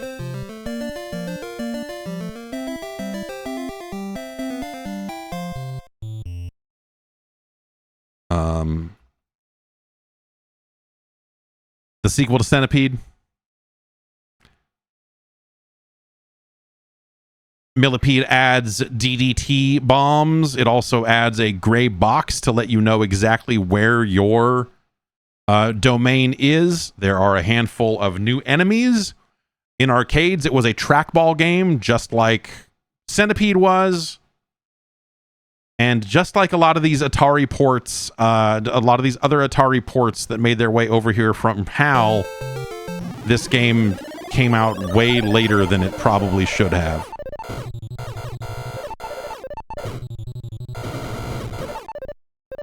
Oh, that's the other thing, is between levels, all the mushrooms move down one line. That is the other Millipede touch.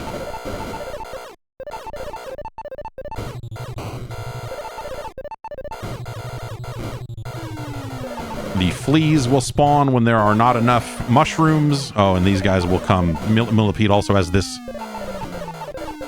which will, fill the screen full of mushrooms as well.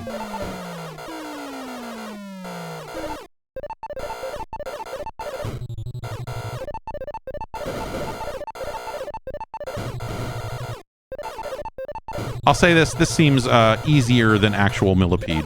Oops, I didn't really. That was a waste of some DDT.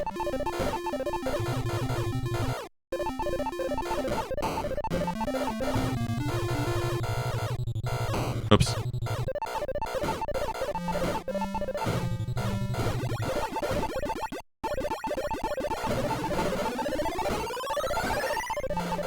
Ah!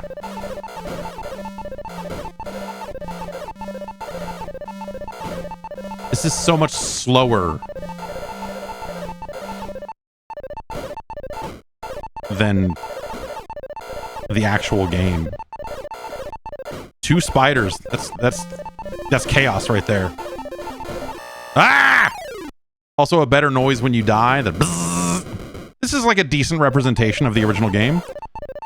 You get more points for spiders by killing them closer to you, which is accurate to the original game. Oh, we gotta get that.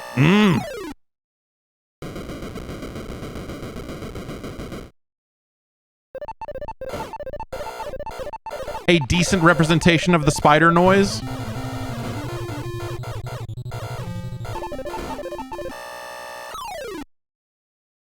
Oh, game gets hard fast, huh? I mean, I guess we are on level 9.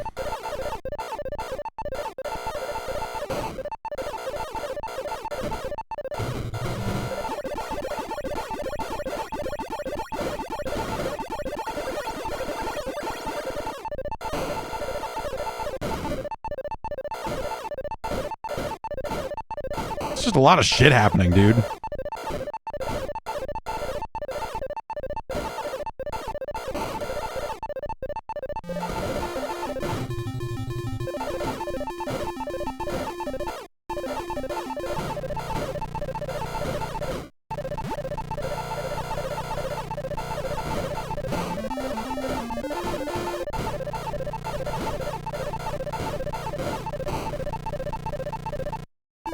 Control's fine.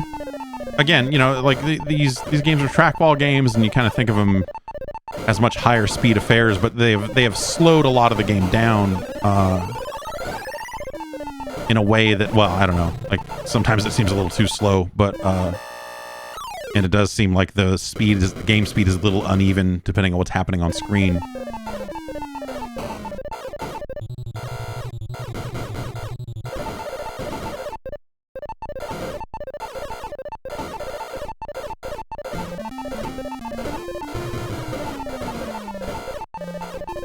A lot of spiders.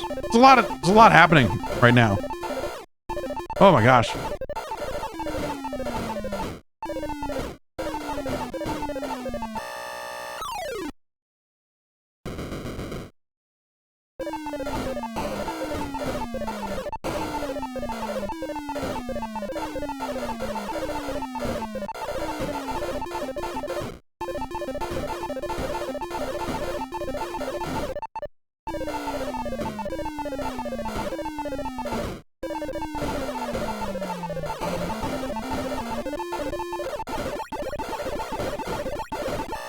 Oh.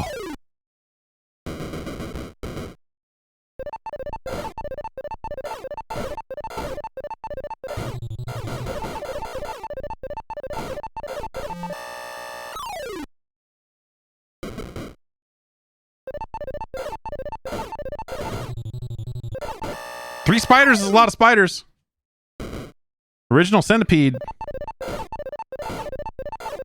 only give you one spider.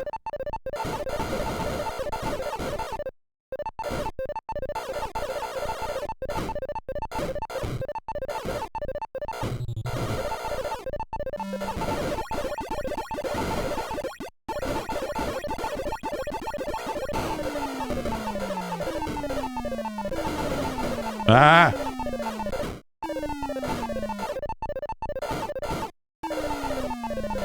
It is hard to keep track of this game. Yeah, that got intense. But also, I made it to round freaking 21, which is stupid.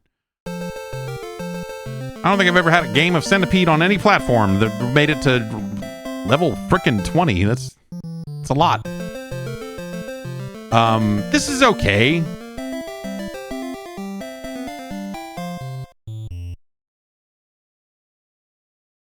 I mean, I guess let's try game B.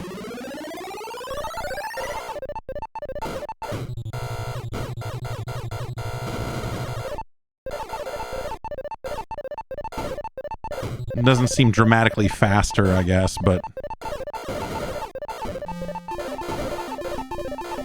it is throwing more of the higher end shit on screen earlier in the game.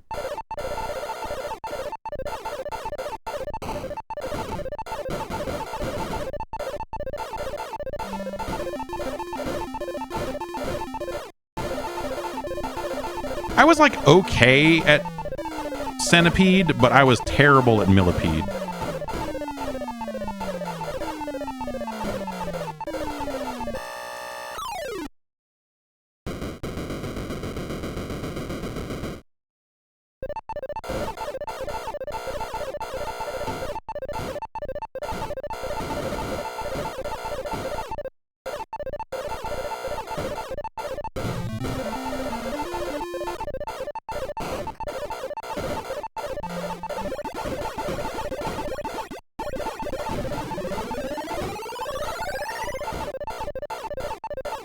Ah,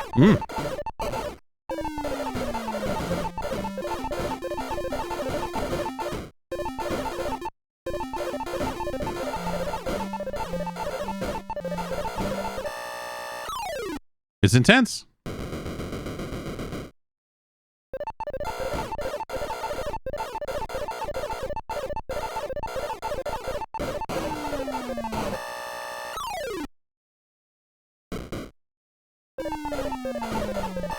I think if you look at this in the time frame of when it came out and stuff, it's a, you know, there again, we talk about this every time one of these games come, like Joust and stuff, where it's just like, oh, it's a weird fit for the platform considering these games didn't ship until like 88 or something. And that's crazy, but I guess this was something, these were the games that they developed back when they were trying to sell Atari on publishing it. About releasing the NES in the States, right? I think was the story, is that some of these ports were done so early that it was part of the pitch, because Nintendo had that, or Atari did have that option at one point, where it was shopped to them, and they were like, no, we have the Atari 7800. Why would we want this shit factory of a video game machine you're putting out? The 7800 is like this, but good. You guys are weird dickheads. Get out of our office. You know, however the meeting went. I assume it went exactly like that. Because who wouldn't back the Atari 7800 over the NES, right?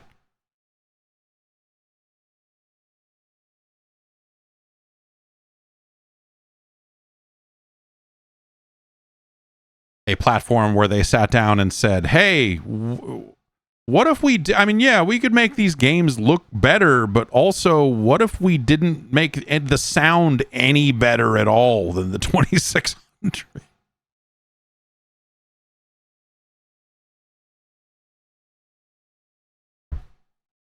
Millipede's all right. I don't know. You could certainly do worse.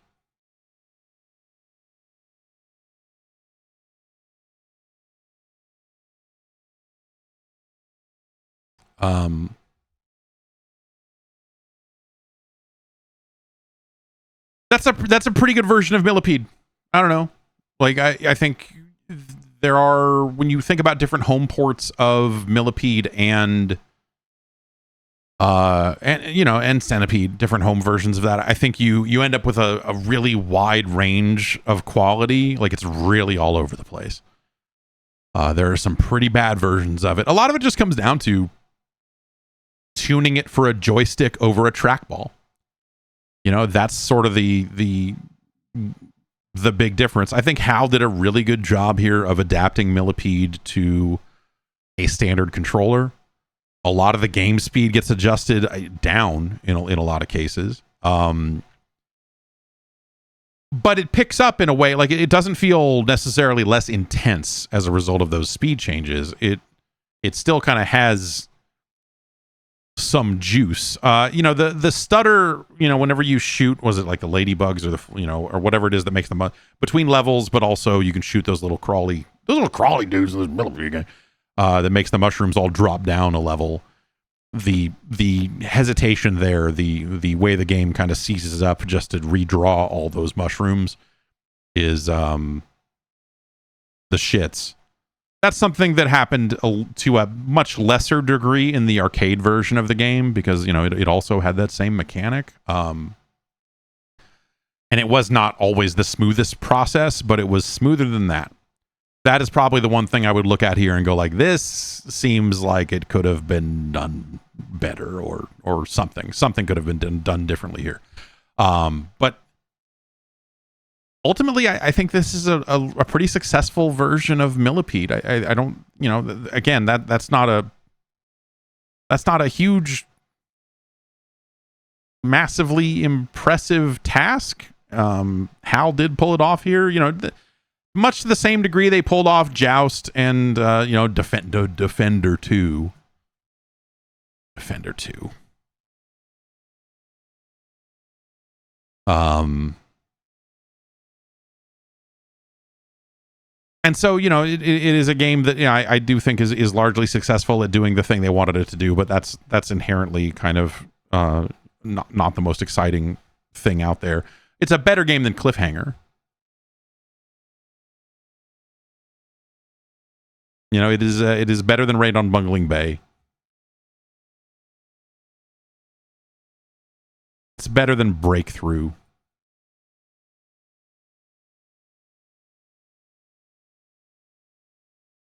But it's not better than Marble Madness.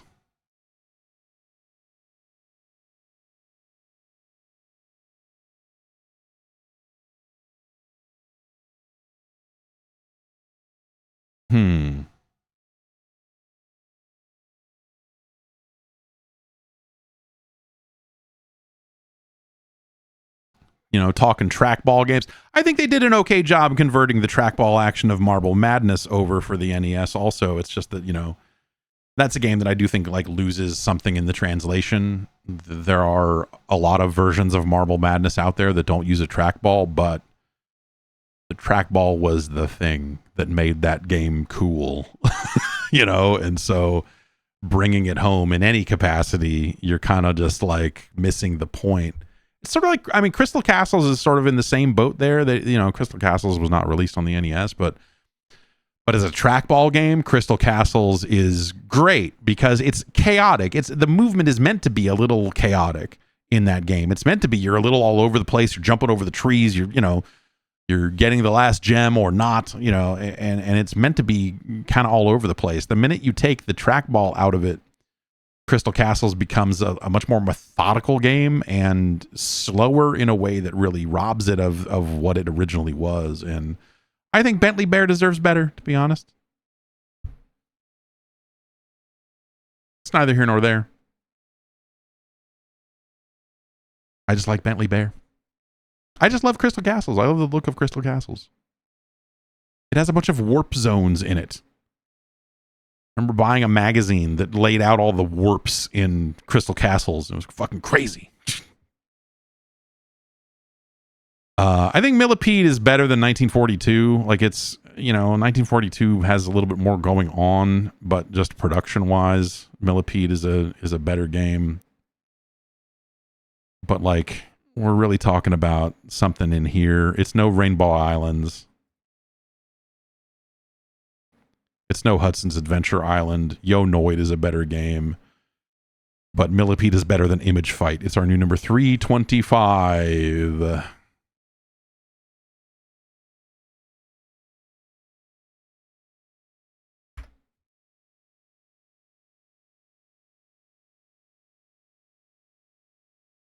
Okay.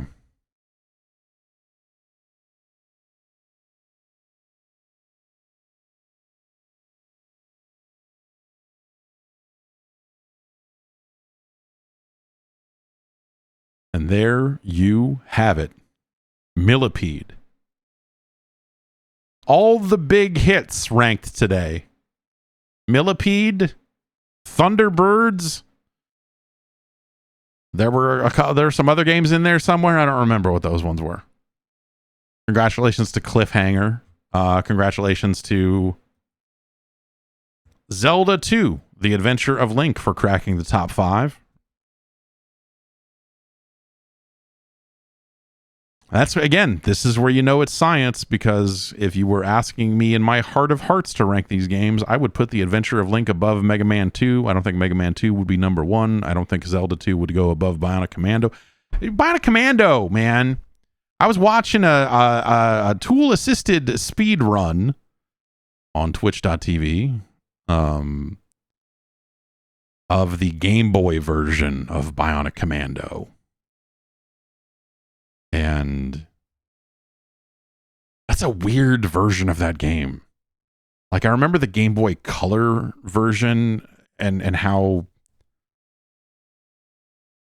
anime parts of that game get, you know, but like the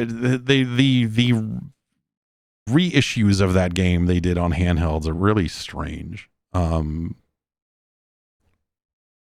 it's just, I don't know, they're very interesting games. I don't think they're as cool as the original, but they do solve some problems with the original, namely the problem of you brought the wrong communicator into a level. It kind of led me back down the Bionic Commando rabbit hole of thinking about the different versions of that game that came out and everything. And I found myself looking around online. I guess I didn't realize that, because the arcade version of Bionic Commando was a very different game. Much like a lot of Capcom's games, the arcade version is a much more straightforward kind of thing, and then at home they tried to do something more complicated.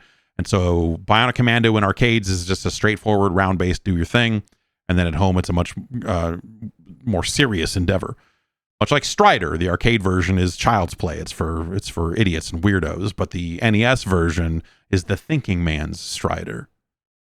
You gotta use what's going on up here. It's not just attack monkey robot with sword. There's way more going on. But Bionic Commando, I guess the thing I didn't realize, and it's maybe part of why I like Bionic Commando as a concept, or maybe kind of led into it, is that the original genesis of Bionic Commando was the guy who made Rockin' Rope wanted to make a follow-up to Rockin' Rope.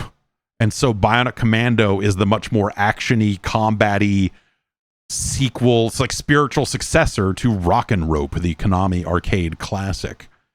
You know, you got a flashlight, you got a caveman, you know, like all this cool stuff. Rockin' Rope's a hell of a game. And that gives me a different level of respect for that arcade version of Bionic Commando, I guess, in a weird way. Of like, oh yeah, I guess if you think about it as the follow-up from the guy what made Rock and Rope, that does make some sense. I mean, it's nowhere, and it's, you know, that was one of the alongside buying the Genesis version of Strider.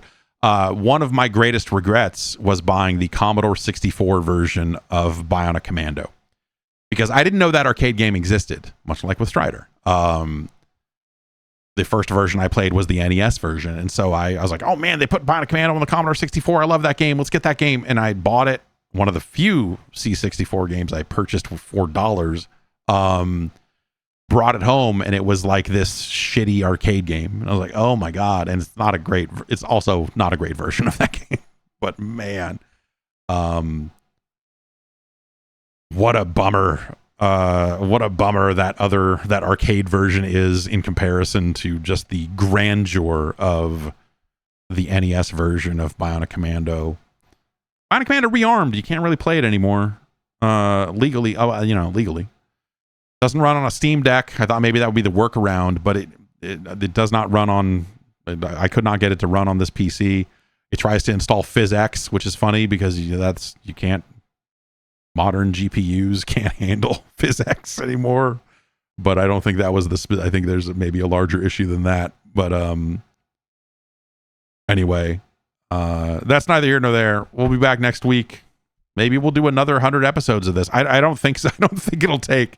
I don't think there are 1,100 games, so it probably won't take another 100 episodes. But maybe another 50 or so. I don't know. What do we got? Another year of this before we're all good and done with this. But yeah, we have a couple hundred games left. There's still some heavy hitters out there, and we'll see where it ends up here.